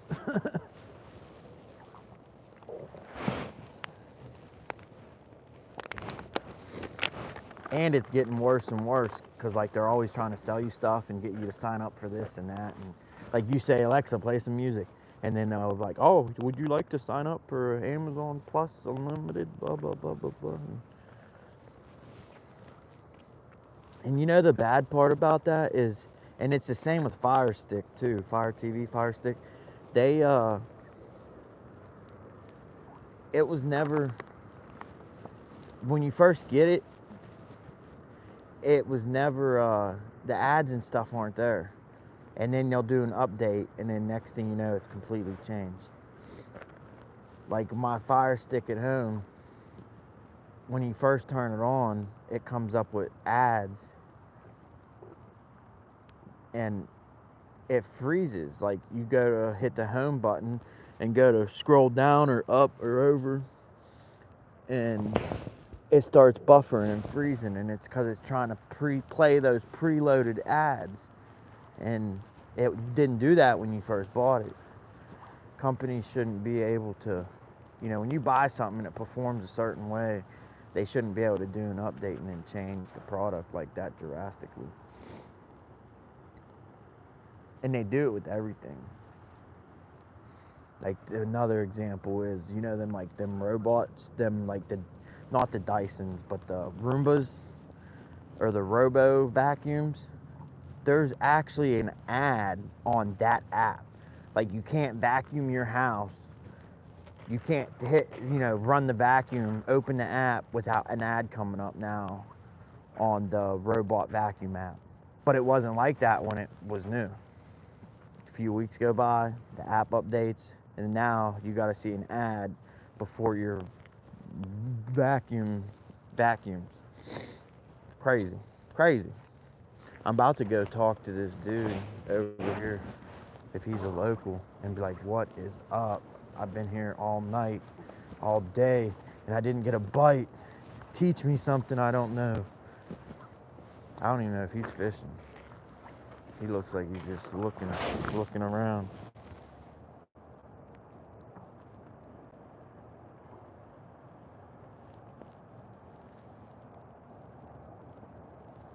I wish there was some locals here, so I could talk to him and learn something. Cause this is see, there's your dam. There's 2 hydro stations there, and this current is so crazy. Like when I first got here, I was so excited. I walked down to the in front of them hydros. I cast it out, and it looked so juicy. I was like, yes. Because where I live, there is no hydro stations. There's no tailwaters like that. And after like a few casts, my feeling of being excited went away because I was like, man, this is unfishable. I had a 1/4 ounce jig on and it wouldn't even sink. It just stayed on the surface. Like I would cast, and before the 1/4 ounce jig would even sink into the water, it started, like before it even disappeared, like it would touch the water and start getting swept away, and it would just float.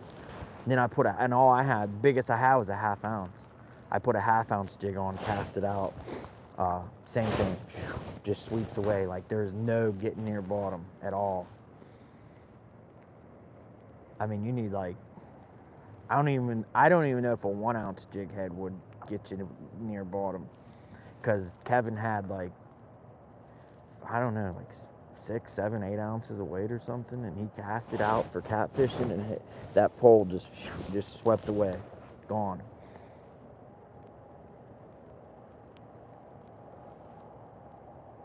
So I'm not sure yet how to fish that. Now when you come down here, the current is lesser, but it's still super swift. And the river's not, I mean, the river's only up. I checked online, it said the normal pool is 12 feet. And it was like 13 something, so it's barely up. So this is pretty much normal conditions for the most part, but this current. But I know it's fishable because I've seen YouTube videos of people fishing in this exact spot and just totally slaying them. Getting fish every single cast. I guess I need to go back and look at them videos. Now that I've been here, I can go back and look at them videos, look at the water levels, you know, compare it, and see what the water depth was. You know, I like that concrete thing there. Well, you can't see it good, but them concrete things right there. I know what the water is there. Go back and look at a video of someone fishing here, see what, you know, see what if the conditions are the same. Look at them lights. Look, isn't that crazy? That fog.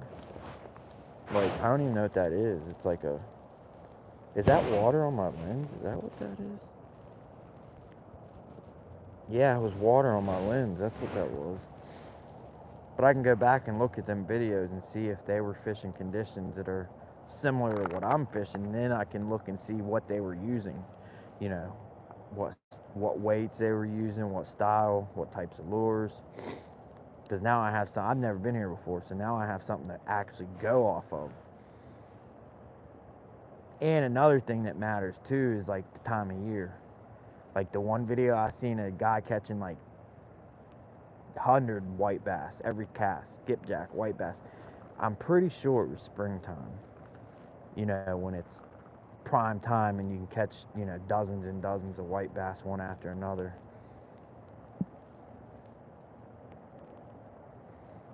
But I've never been here before. And now I know, whoa, this is slippery. Now I know more than I did. Because I came here knowing absolutely nothing.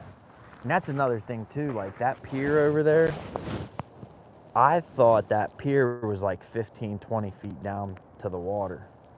And it's only like a 5-foot drop.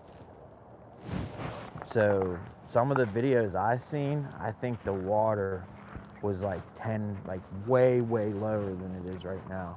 Because I have a net that would have reached the water, and I didn't bring my net with the extendable handle. I brought a drop net, like a basket, because I thought it was like a 20-foot drop down to the water. And I got here and it's only like a 5-foot drop. So the water could have been much, much, I'm pretty sure that some of the videos I seen, the water was way lower than it is now. But there's definitely fish here, and there's definitely a way to catch them. I just need to figure it out.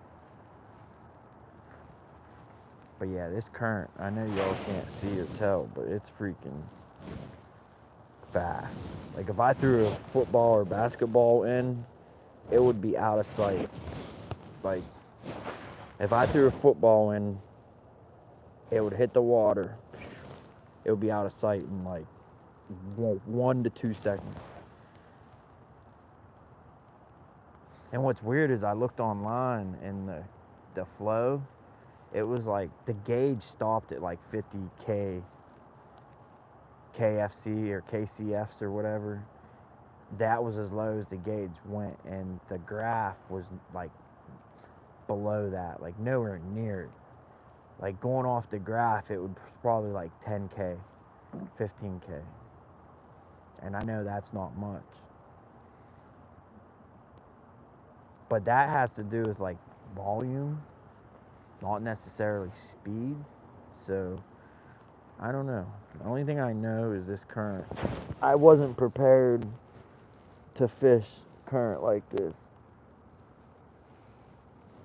I'm actually thinking about coming back tomorrow, just because I got my butt kicked today, and now I'm leaving with knowledge or information that I didn't have when I got here. So I feel like tomorrow I might actually be able to make something happen. But it is like, GPS says it's like an hour and 15 minutes to get here. I don't feel like it took that long, but either way, it's a drive. When, you know, I live 5 minutes from the Ohio River, to drive over an hour to fish another part of the Ohio River, it's kind of hard for me to justify and do. But I'm thinking about it. If I wake up at the crack of dawn tomorrow, and that's a big if, I might come back here in the morning. Yep, here's my dinner. We're gonna cook that up when we get home. I was gonna cook some walleye for dinner, but we didn't catch any. So the next best thing is cook my bait. Or save my bait for tomorrow. But honestly, if I come here tomorrow, I almost don't even want to fool with catfish, and I almost just want to target walleye. Alright. I'm going to try to carry all this stuff in one trip.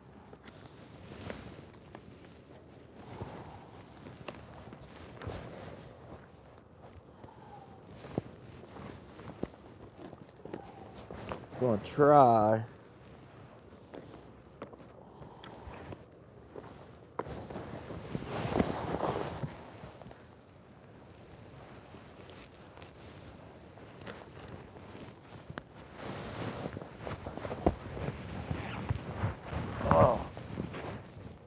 Put this strap or this backpack around my neck, but it's right on my freaking jugular. I'll probably pass out by the time I get to the car carrying it like that. It's pressing right on my artery in my neck. I gotta adjust it. This probably wouldn't make it to the car carrying it. Oh, man, that's still pressing on my neck.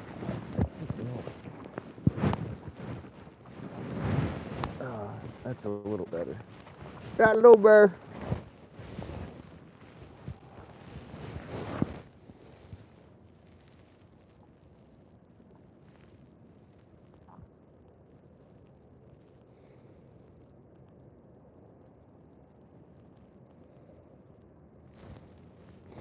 What state is Hilo in, Tara?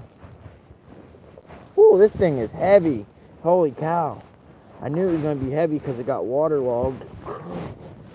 Whew, that's heavy.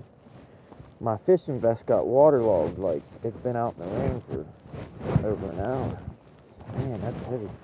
I knew it was going to be heavy, but man, it feels like it's got a, yeah, it's soaked. It feels, well, it ain't all soaked, it's dry there, but all the rest of it's soaked. Feels like it's got bricks in it.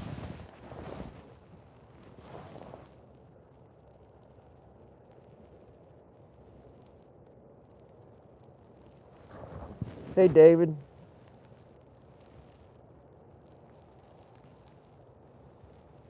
Y'all are talking about places I don't have no clue. Volcano, Hilo. Oh, y'all talking about Hawaii?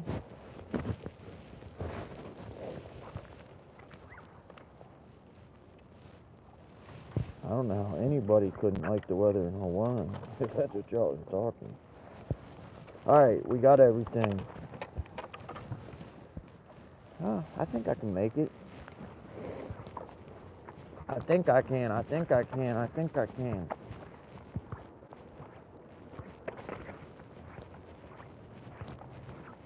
You know what? I don't know. Yeah, why is that car doing a drive-by?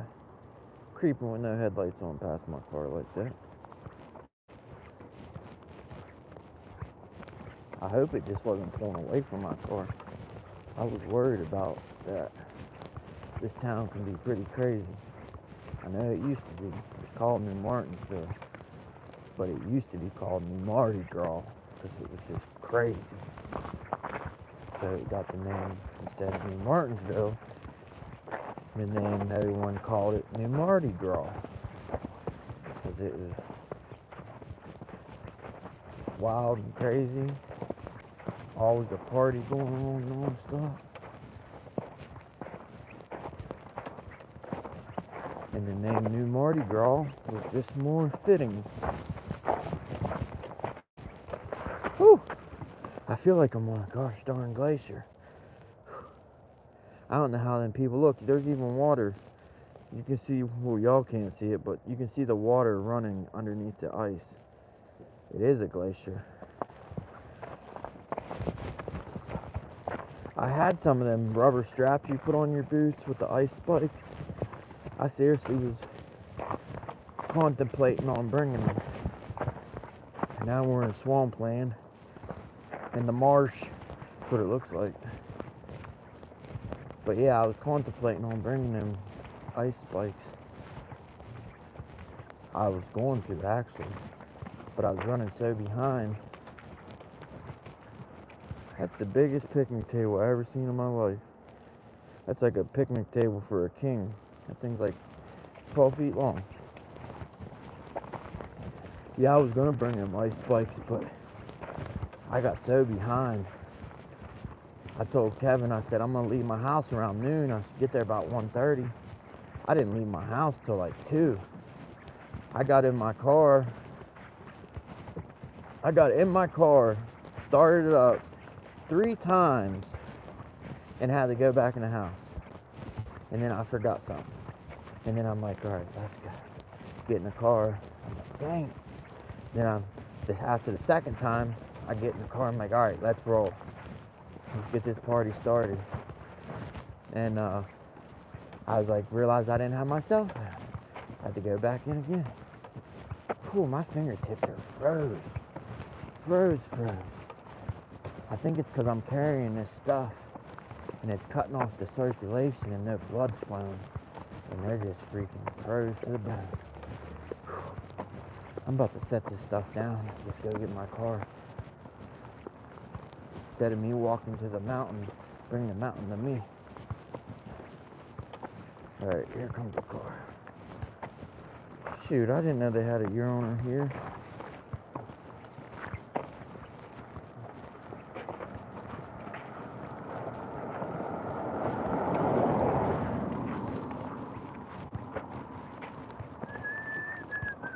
I've looked at this place so many times on Google Maps. I feel like I've been here. Like seriously, like looking at that down there, that fishing pier, I feel like I've been here. But this is the first time I've ever been here. But I've looked at it so many times on Google Maps. I can say it's way cooler and way better than I thought. Like there's fishing access basically from the dam all the way down. There's a bridge down there, but like, I don't know, 300, 400 yards of shoreline access, and it's all fishable. And then they got like these fishing piers. See that pier down there? That round. They got these fishing piers staggered. Like, that's where we was down there. But yeah, it's a freaking awesome place.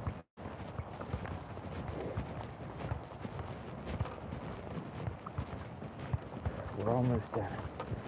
Oh, I can't wait to set this stuff down. My fingers are so cold. Oh boy! We're almost there! We're almost there! Oh, my arm's about to fall off.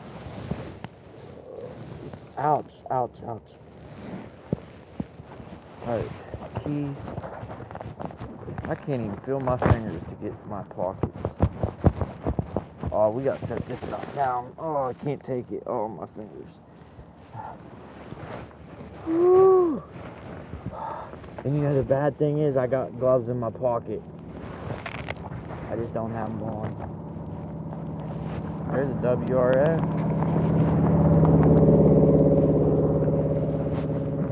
STI. I remember you used to see so many of them cars back in the day. Now you barely. That's the first STI I've seen in probably a year.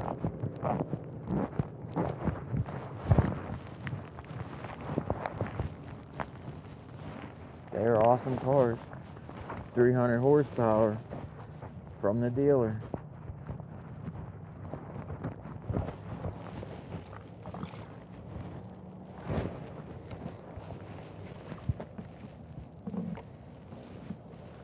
I'm more partial to the Lancer Evos though, honestly. If I had to pick WRX or Lancer Evo, definitely take the Lancer Evo.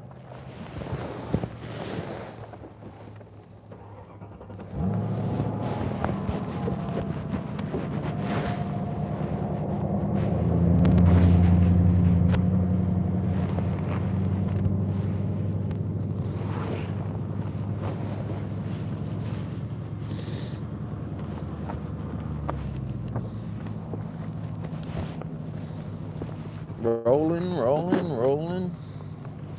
Rolling, rolling, rolling. Aw, don't come out. That thing's so hard to get back in that bag. It's one of them drop nets for pier fishing. And they've got that wire, that metal wire that like unsprings. You know what? We're not dealing with that. I'm too cold. Oh no, don't fall on the ground, my chicken. Don't fall on the ground, my chicken. That's my dinner. Some chicken livers for dinner. Psych. I wouldn't eat them things if you paid me. But the chicken breast, all day. All day. Come on. Get situated so you ain't leaking chicken juice in my chicken liver juice in my car. That's why I miss driving my truck. If I had my truck, I wouldn't care one bit if chicken liver juice leaked in it.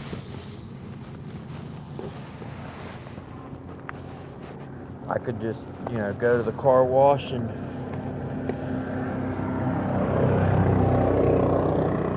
you know you're in West Virginia when you see side-by-sides just cruising down the road.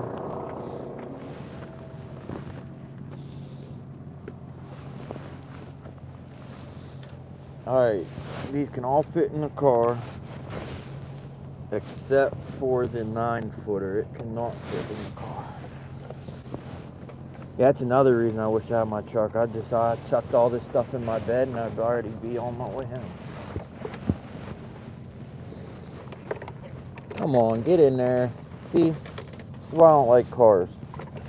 They're not meant for fishing.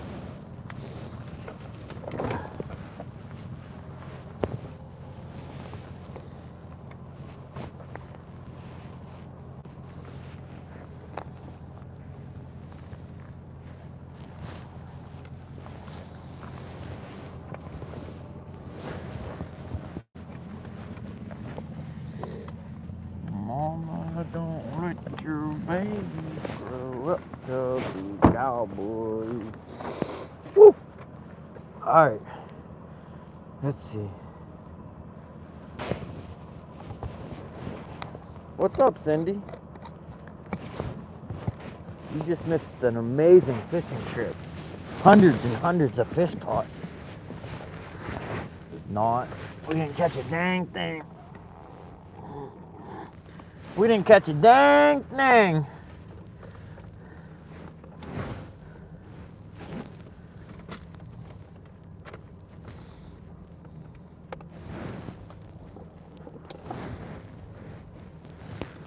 I got me a bologna sandwich I'm looking forward to eating. I actually brought bologna for everybody.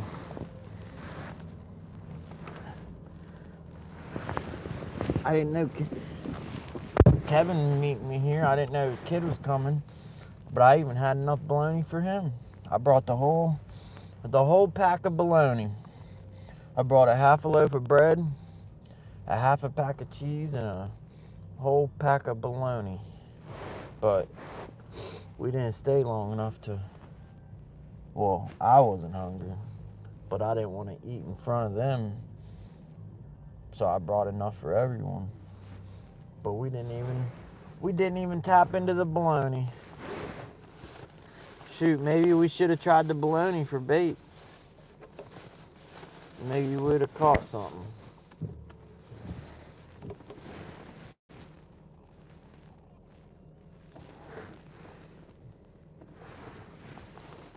I thought that was my windshield dirty, but I think it's the camera lens. Why does that look like that? Come on now. Don't be all streaky on me. Maybe it's fog. Let's put the defrost on. It's Get the defrost.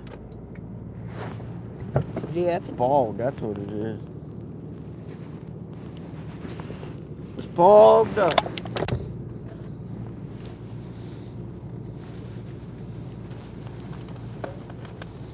Grandma got ran over by a reindeer. Walking home from my place.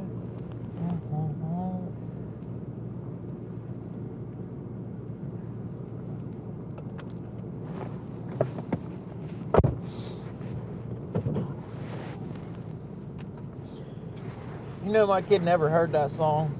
Check coolant level. Don't be telling me that. I'm an hour from home. Why are we not moving? I'm pushing the pedal and we're not moving. Come on, car, go. Are we stuck? There we go. I think we was stuck. I got snow tires, but they're at home. That might sound like a joke, but I'm being serious. I got snow tires, but they're at home.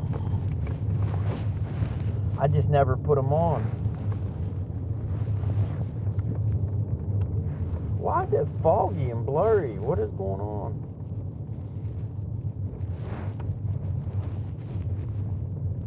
I don't know. Maybe I'm just seeing things, but it looks foggy and blurry.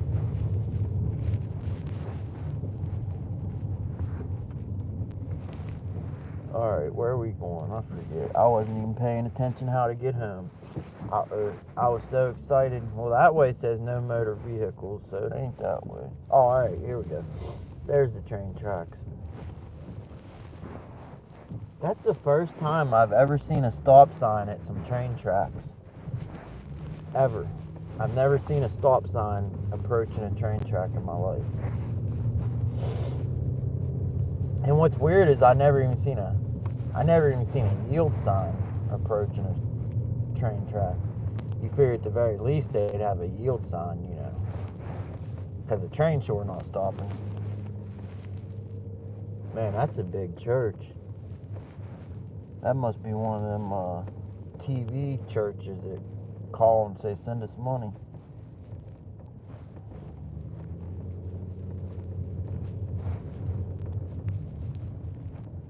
There's a lot of churches. There's Good Shepherd Lutheran Church, there's a Methodist church, and then there's a third church right there.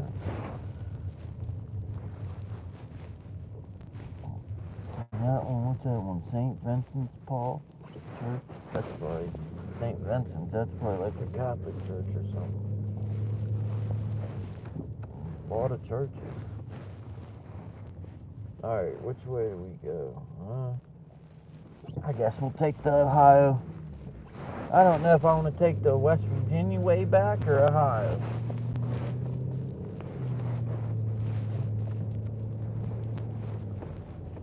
I don't understand why it's so blurry. Like, that's a little better. I guess it was, the camera was right in front of the streak spot on the windshield wiper. There's O'Reilly Auto Parts. O'Reilly Auto Parts.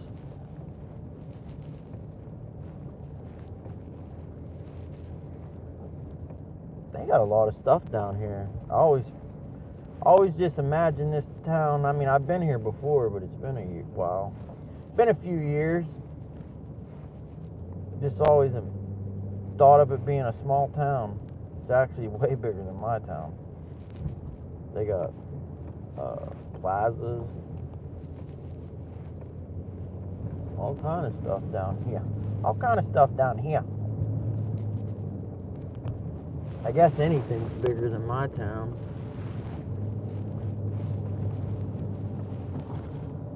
You know that song, my town's bigger than your town, or my town's smaller than your town? Ohio 7. My town will really take the cake for that one, because my town's pretty small.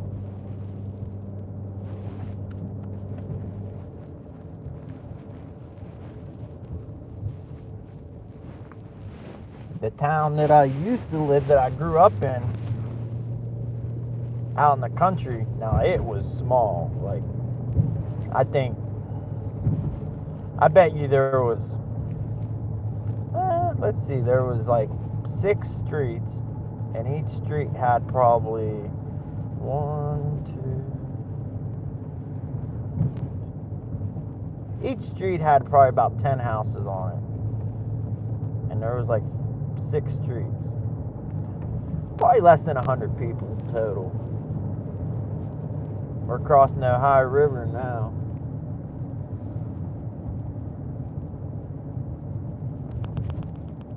But yeah, it was such a small town to where before you drove from like, it left the city and went home, you had to make sure you had enough gas in your car, because like, say you had to work the next morning or go to school or whatever, you had to make sure you had enough gas in your car before you drove home the night before, because the gas stations didn't open until like 9 or 10 o'clock. So if you had to be at work at 7 or 8, yeah, so you had to make sure you had enough gas before you drove home. And then if you the co-op, we did have a co-op, not in my town, but like the next town over, and it closed at 5 o'clock. Everything closed at 5 o'clock. The co-op closed at 5 o'clock, the pharmacy closed, the banks closed. 5 o'clock, this town was done. Like, it was crazy.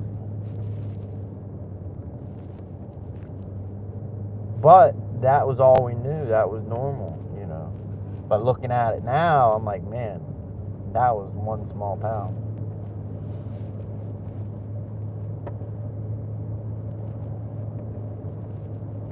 That town's like about 45-minute drive from where I live now.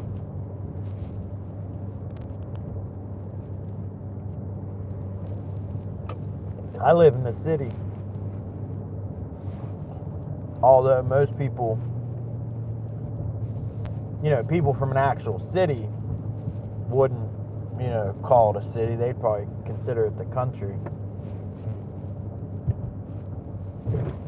But the town I live in now, it's got like 5,000 people, which that's a bunch.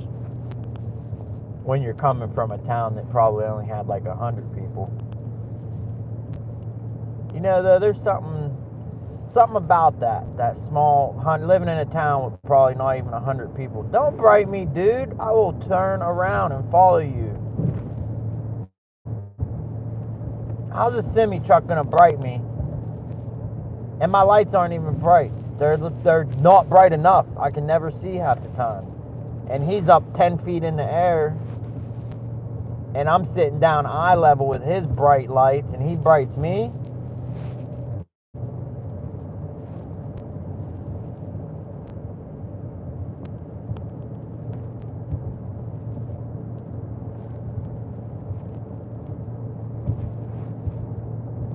Like your parents say when you're little, I will turn this car around. This road's crazy though. It's a state route, and it's normally a 4-lane highway, 2 lanes north and 2 lanes south. But this little stretch, it breaks down to single lanes, but there's actually dotted lines to where you can pass people. Like right now, there's dotted lines. Like I could pass. If there was someone in front of me going too slow, I could pass them. And that's sketchy, because there's nothing but turn after turn after turn.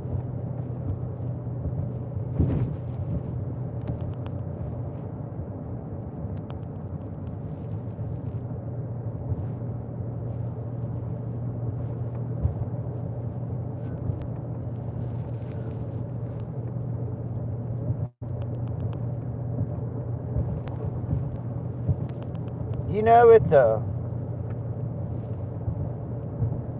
cucky feeling to go somewhere that's brand new, that you've never fished, that you was looking very forward to fishing, and not catch any fish.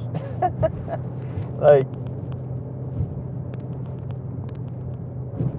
I'm not like bummed, because like I said, I left there with knowledge and information, stuff that I didn't know, now I know. So the next time I go back, I feel like I'm more prepared. But in the back of my mind, there's that little, it's like a little thing just gnawing away at you, just like that you're leaving skunking. It's probably going to gnaw away at me enough to make me come back tomorrow and try to redeem myself. It's supposed to be colder out tomorrow, though. But like I always said, I'd rather fish in 20-degree weather than 40-degree weather if that 40-degree weather is windy and rainy and wet. When it's 20 out, at least everything's frozen. There's no moisture. You know, if you get snow on your shoulder, you just brush it off. You're dry. But that wet,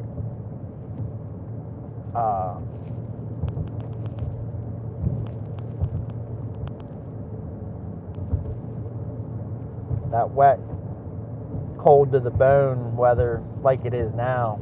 Like now, 35 degrees. I'd rather it be 20 degrees. That way you're dry.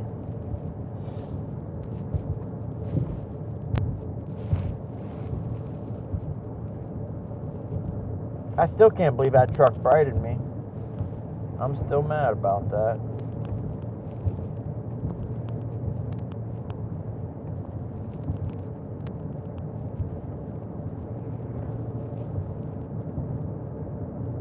Yellow lights. Okay. Man, I can't see with them yellow lights. Good gracious. Them lights are bright. It's like strobe lights. I couldn't see what way the road. Oh, ho, ho. I'll have to pull over and make me a bologna sandwich. This is one sketchy road. All these semi trucks coming at you. Nothing dividing it.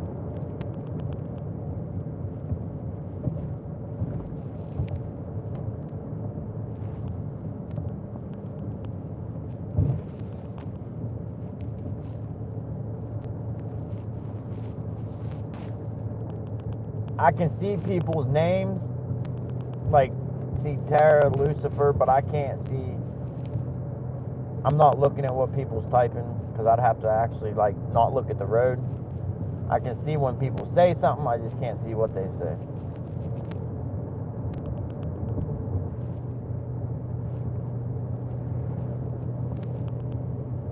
I always remember that commercial where they say when you look away, you know, your eyes like for like 6 seconds or something, you travel the length of a football field.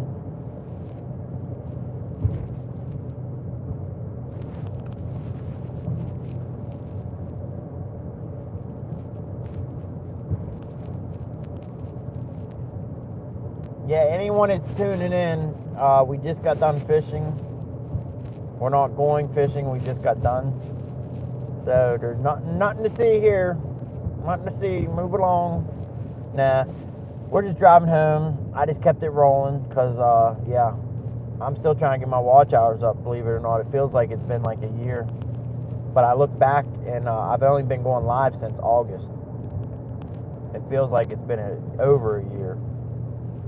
August 15th was the first time I went live. I had 50 subscribers and 0 watch hours August 15th.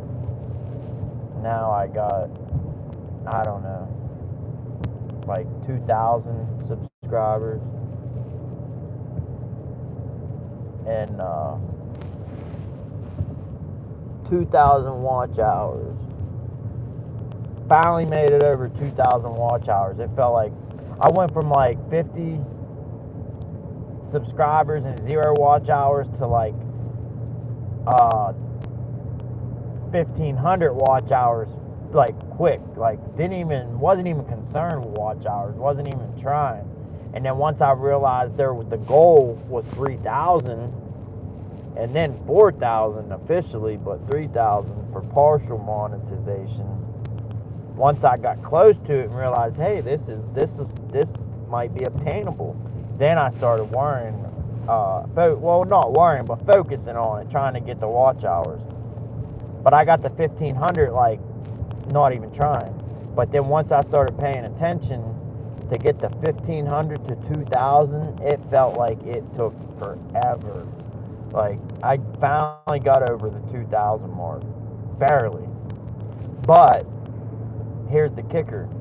Even though I only started doing live streaming since August, I uploaded videos before I went live.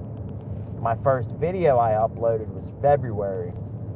So come February, my watch hours are going to start dropping off. So, yeah. And I'm positive 100% that I'm not going to be able to get my 3,000 watch hours before my old watch hours start dropping off. But I'm kind of bummed.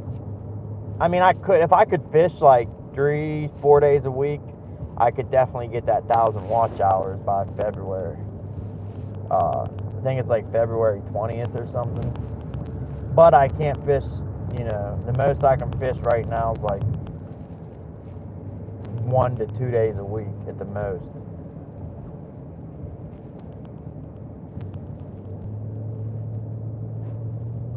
But I'm not gonna worry that much about it, because come spring, when it warms up, I can get back on the jet ski fishing and I'll get all my watch hours back. Because I don't know what it is, but people love watching someone fish on like a kayak or a jet ski.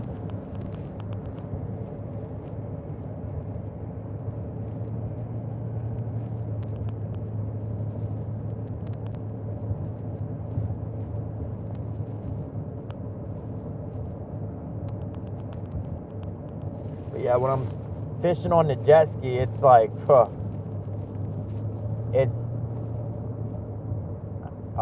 the watch hours come much easier.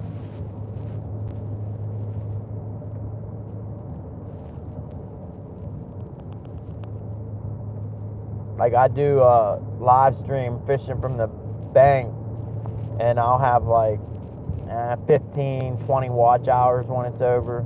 But fishing from the jet ski, I'll have like 200, 300 watch hours at the end of a live stream.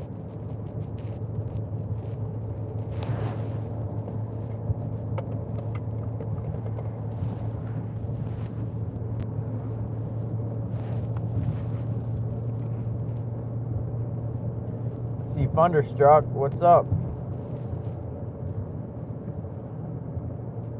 If you just came in here, I was saying earlier, I can see people's names because it's bold and larger text, but I can't see what people type. But I can see that you came in.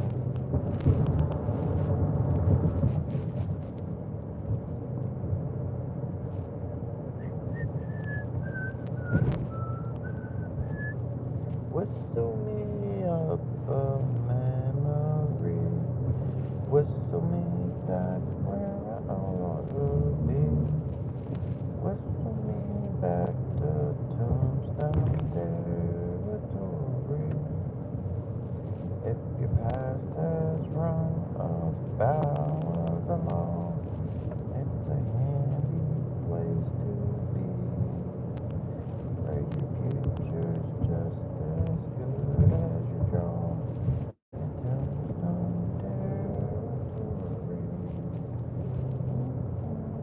Oh, I almost did break that person.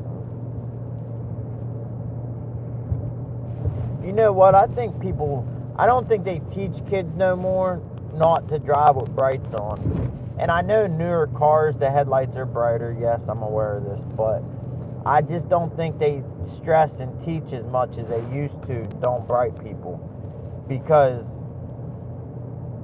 like, I don't know, like the past 10 years, I've been brighted by more people than ever in my life. And it's not the car because the cars are newer and the lights are brighter, because I work on cars for a living, so I know the difference from low beams and high beams, because most cars have two separate bulbs, your inner ones and your outer ones. And your outer ones are your low beams and your inner ones are your high beams. So when you turn your high beams on, the outer bulbs shut off and the inner brighter beams come on. So you can look at a car and look and be like, oh, the brights are on. Now there are some cars, like my car I'm driving now, it only has one bulb for the low beam and the high beam. So you can't tell if the brights are on or not.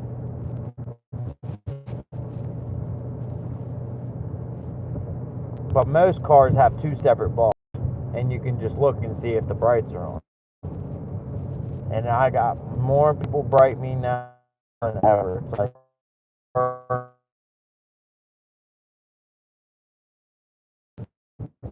it's saying add 1 liter.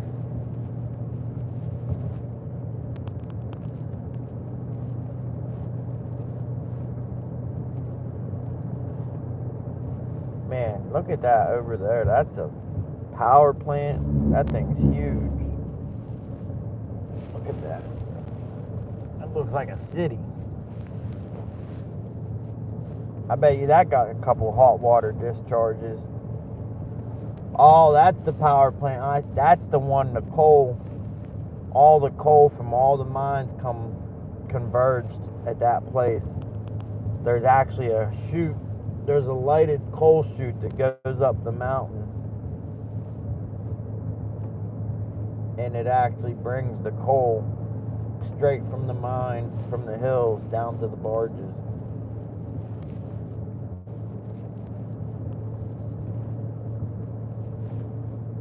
Yeah, I bet you that place has several hot water discharges. There's a hot water discharge by me.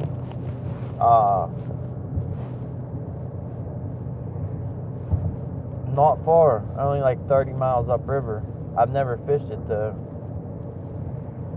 I was at the local tackle shop, bait shop, tackle shop, whatever you want to call it, and the guy was telling me that I should go up there and fish it for bait. He was saying how great it was.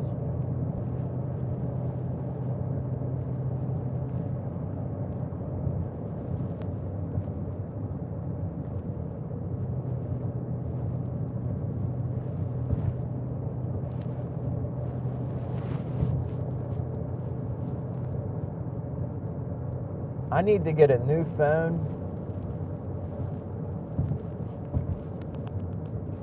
I either need a new phone or a new laptop.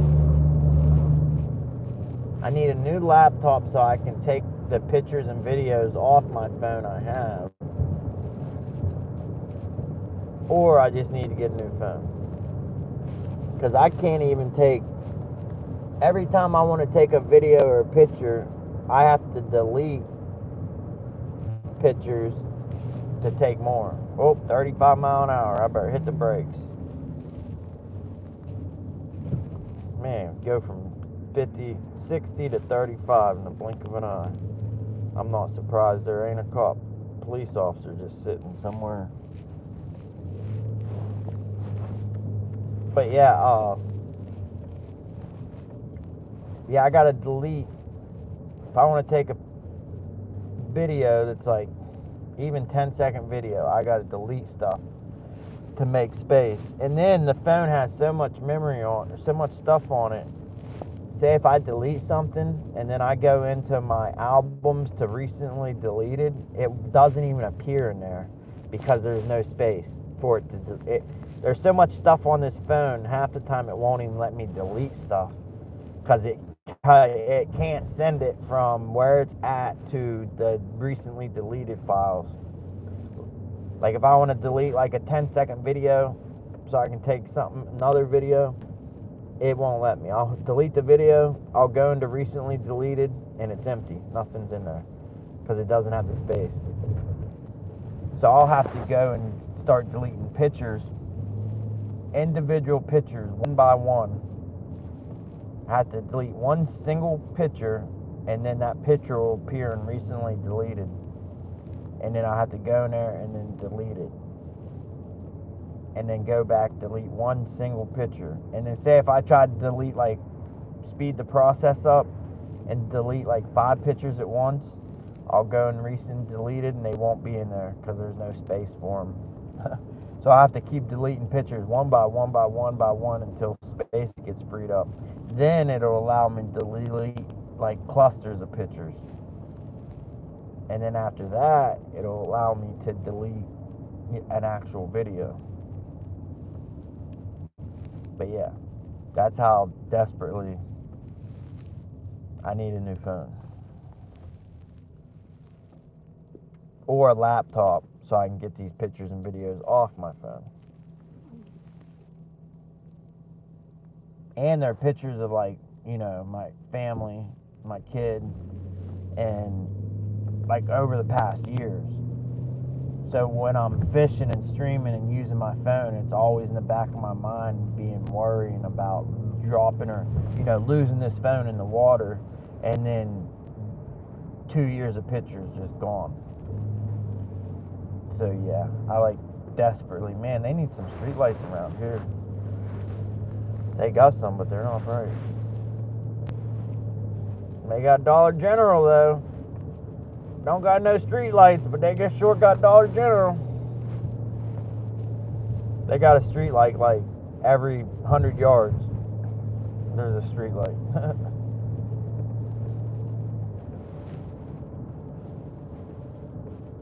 We ain't got no street lights, but we got Dollar General.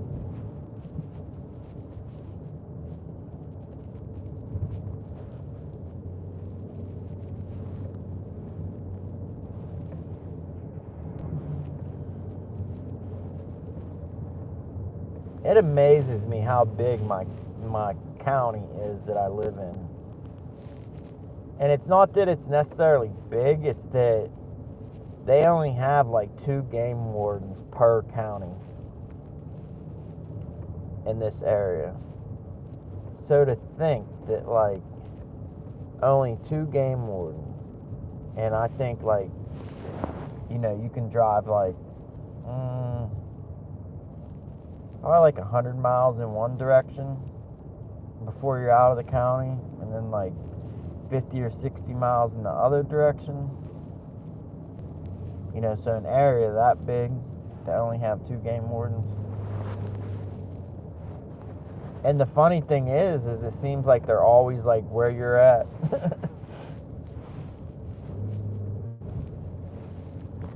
Ooh. That bar back there is supposed to be a happening place. It didn't look happening. There was only 2 cars in the parking lot. One's the bartenders, you know, so shoot. Oh, it's still early. That's why. It's only 7:30. That's why. I thought it was like 9 or 10.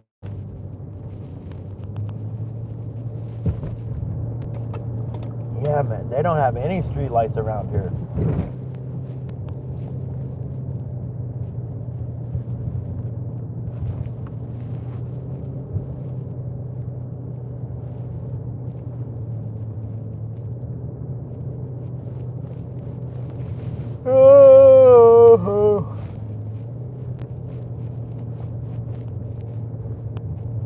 If anyone wants to help me with my watch hours, I do have a Catfish playlist.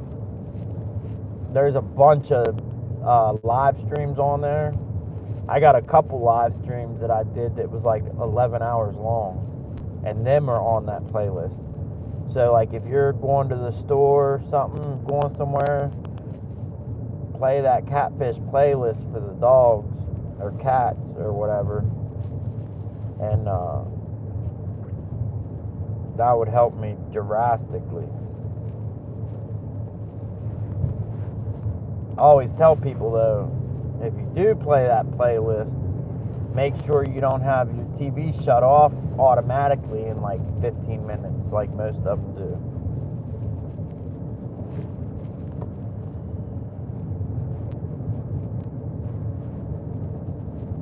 I don't expect anyone to sit there and actually watch it, especially because a lot of the stuff on that playlist was in like the early stages of me first live streaming, which wasn't that great. But I don't even think I had a microphone or anything. But the dogs won't mind.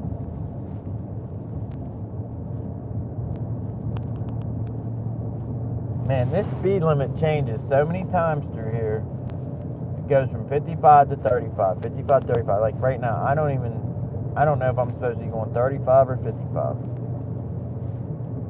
The way this car is on my butt, I'd say I'm probably supposed to be going, I just put my blinker on accident. I'm probably supposed to be going 55.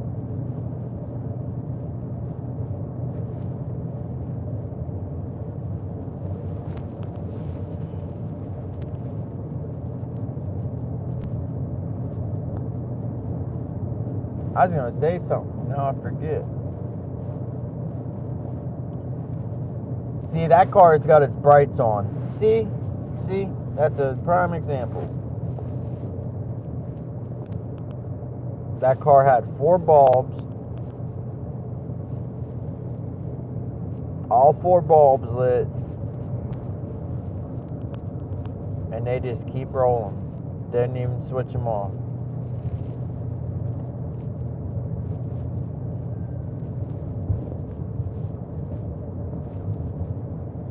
Maybe it was a gang member, some gang initiation. Remember that back in the day, people would say, if you see a car driving with their brights on or their headlights off, not to flash them because it was a gang initiation. Supposedly, if you did flash them to tell them their brights were on, they would turn around and, chase you and attack you.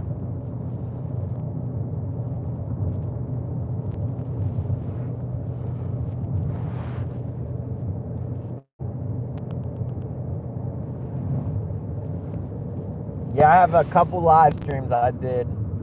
How I was saying that Catfish playlist I got. There's a couple videos on there that are live streams I did that are 11 hours long. And live streaming for 11 hours straight is insane. And I didn't plan it. Definitely didn't plan. I can't see where the road is. Jeez Louise, what is going on? And that's the thing too, this road, it changes from double lane to single lane to double lane, then the 55 to 35 to 55, it's like, and there's no street lights. It's hard to tell when the lanes go from 1 to 2, and then I'm real worried that there's concrete dividers that start and end and start. Like, it's crazy. I do think next time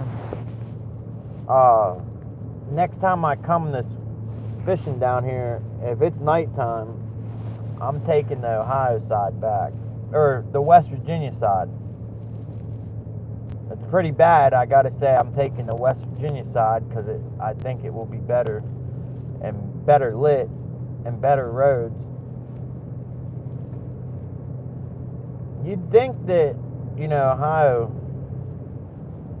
all the stuff you hear about West Virginia and all the jokes and all the backwoods stuff, you'd think that they would have the worst roads, but they actually have better roads, at least in this area. And they definitely have better bridges. West Virginia, they spend a lot of money. They got grants the past few years. They spend a lot of money on redoing their bridges.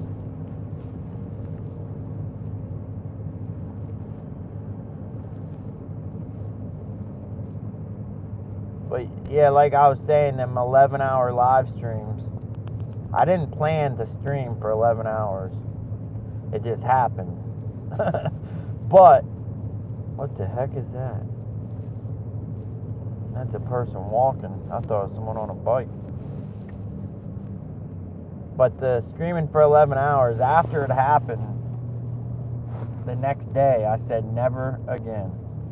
Because I woke up, I actually woke up sick because I was dehydrated. I didn't drink enough water and stuff. So I woke up the next day dehydrated, had a headache, my throat, lost my voice partially from talking so much.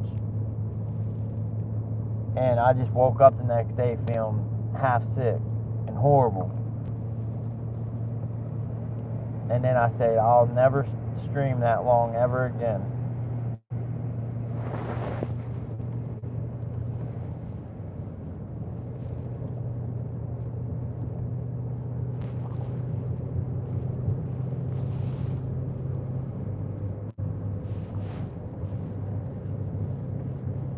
But then I did do stream again for 11 hours, which wasn't planned, just happened.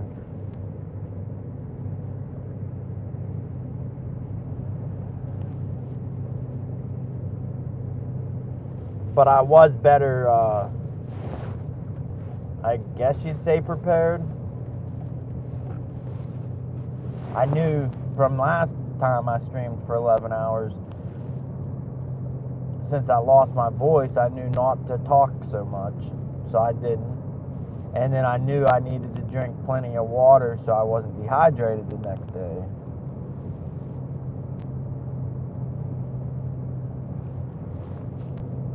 So the second time streaming that long definitely was better than the first time, but I still wouldn't recommend it. It takes it out of you.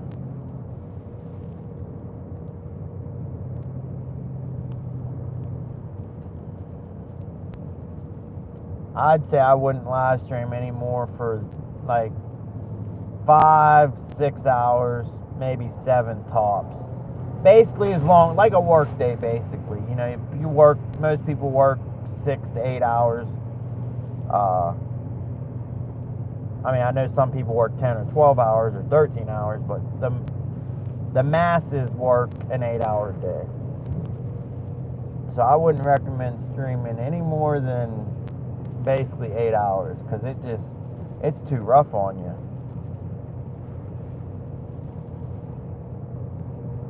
Especially if you're on a boat, because you're confined, you can't walk around, you're standing behind the camera reading, looking at chat, and you're just like hunched over, and yeah.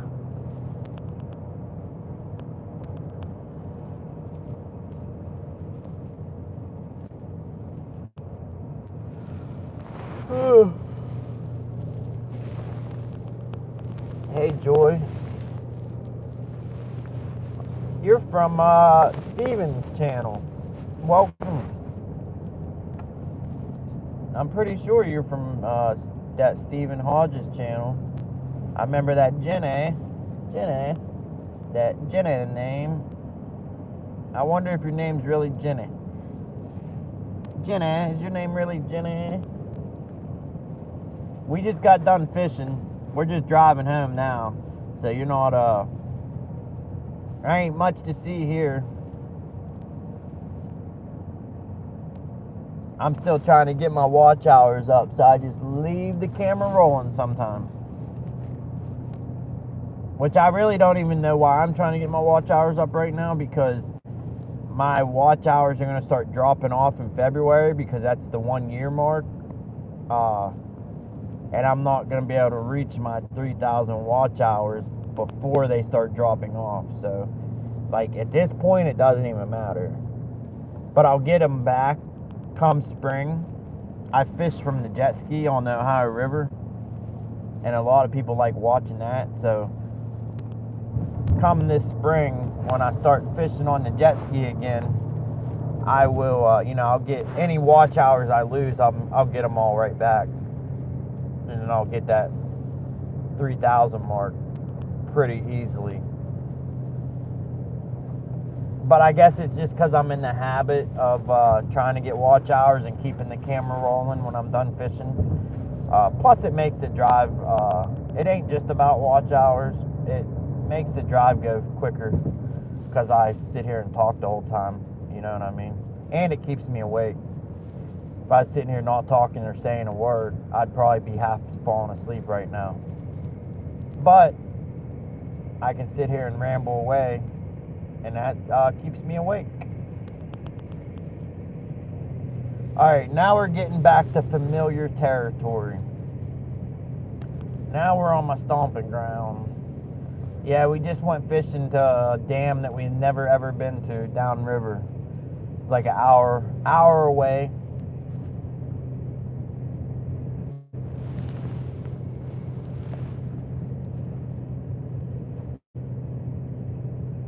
Yeah, Jenny. I can see people's names because it's bigger text and bold, but I can't see what people's typing because I have to look away at the road and focus on what they type. But I can see people's names. I'll look and see what people say when I get home. I'll swipe back through and see what was said.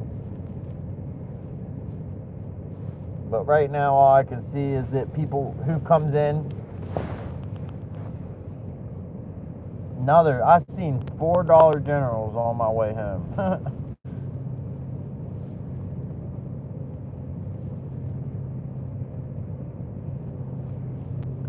I can't believe it's only 8. It's not. It's 7:49. It feels like it's midnight. That's what I mean. I'd rather fish when it's 20 degrees and freezing out than this 30, 40 degree weather when it's rainy and wet. It just takes it out of you, you know.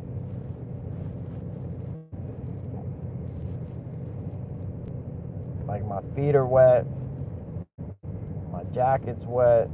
It just makes you cold to the bone and tired.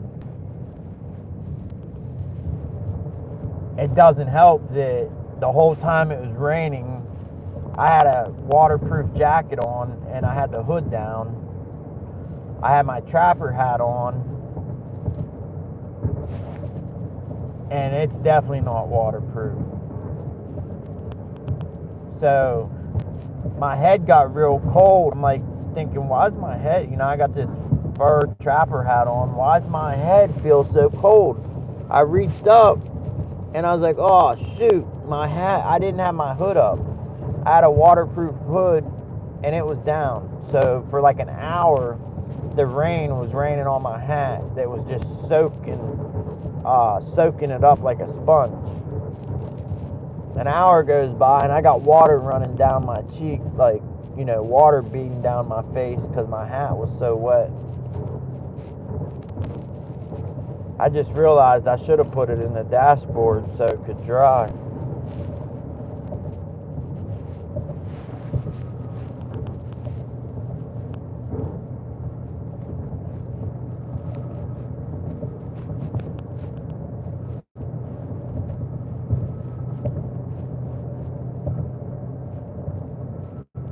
Burger King and McDonald's. Oh, you know what? I just realized where I was fishing at. It says there's one person in here. I'm probably talking to myself at this point.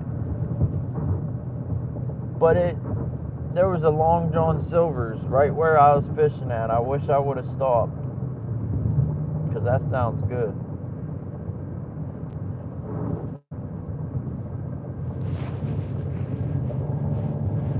Oh, you know what? If I can eat some food and get warmed up and get some energy, we might go fishing again tonight. And that's a big might.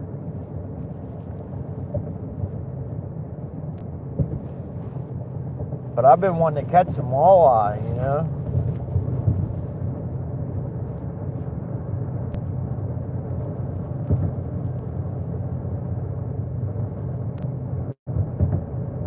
It's 8 o'clock. Yeah, we might go fishing. I'm going to go home, get out of these wet clothes.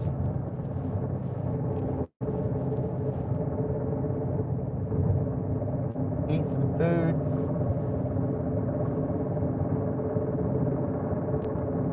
And if I can find enough motivation to get up off the couch,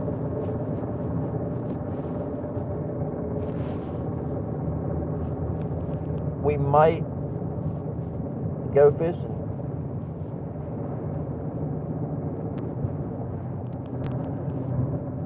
I don't know if I'll bring y'all with me though. Just because it's raining and it's hard to have even a halfway decent video when rain's dripping all over the lens and stuff, you know. And then when I'm looking at the camera, when I'm looking at the phone screen on my phone and I see rain all over it, it's hard to tell if that rain is just on my screen or if it's on the lens. Like, I look at a screen and it's covered in rain. I don't know if y'all are seeing that rain on your screen, you know what I mean? It's just hard to have a half decent video quality to have people keep watching when it's raining.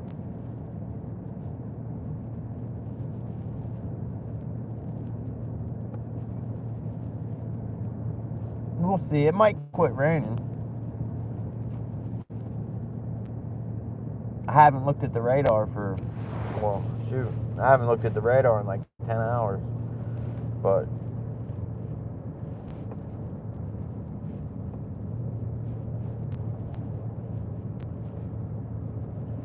going underneath I-70 right now, Interstate 70. Well, technically it's I-470. It's like a interchange or like a bypass from I-70 because we have a tunnel. There's some tunnels on I-70 and trucks with explosives and flammable stuff, like the gas tanker trucks and the hydrogen trucks. They're not allowed to go through the tunnel on I-70. So they created 470, which is like a bypass or an interchange or whatnot. It's basically like a branch, like a back channel. Imagine a river having a back channel and then it reconnects with the main channel. It's what 470 is like. It's like a back channel.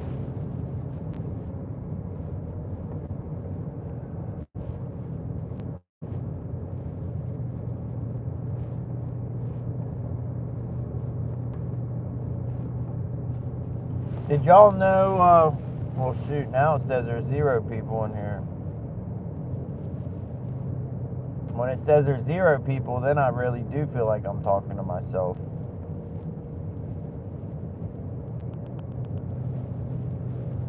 I was about to say, did y'all know the interstates like 70 and 74 and I-60, that the even numbers run east and west and the odd number interstates run north and south? Did y'all know that?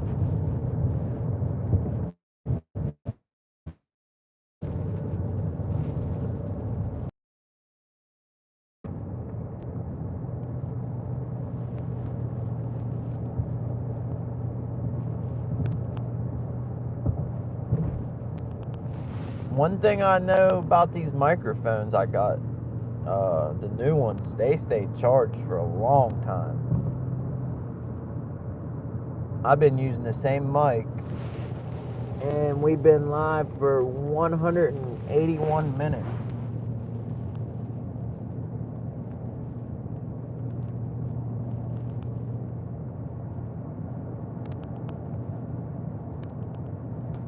So 3 hours.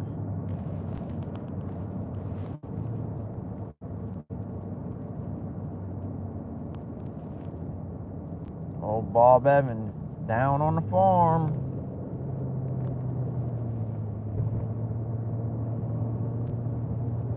I almost want to get some fast food, but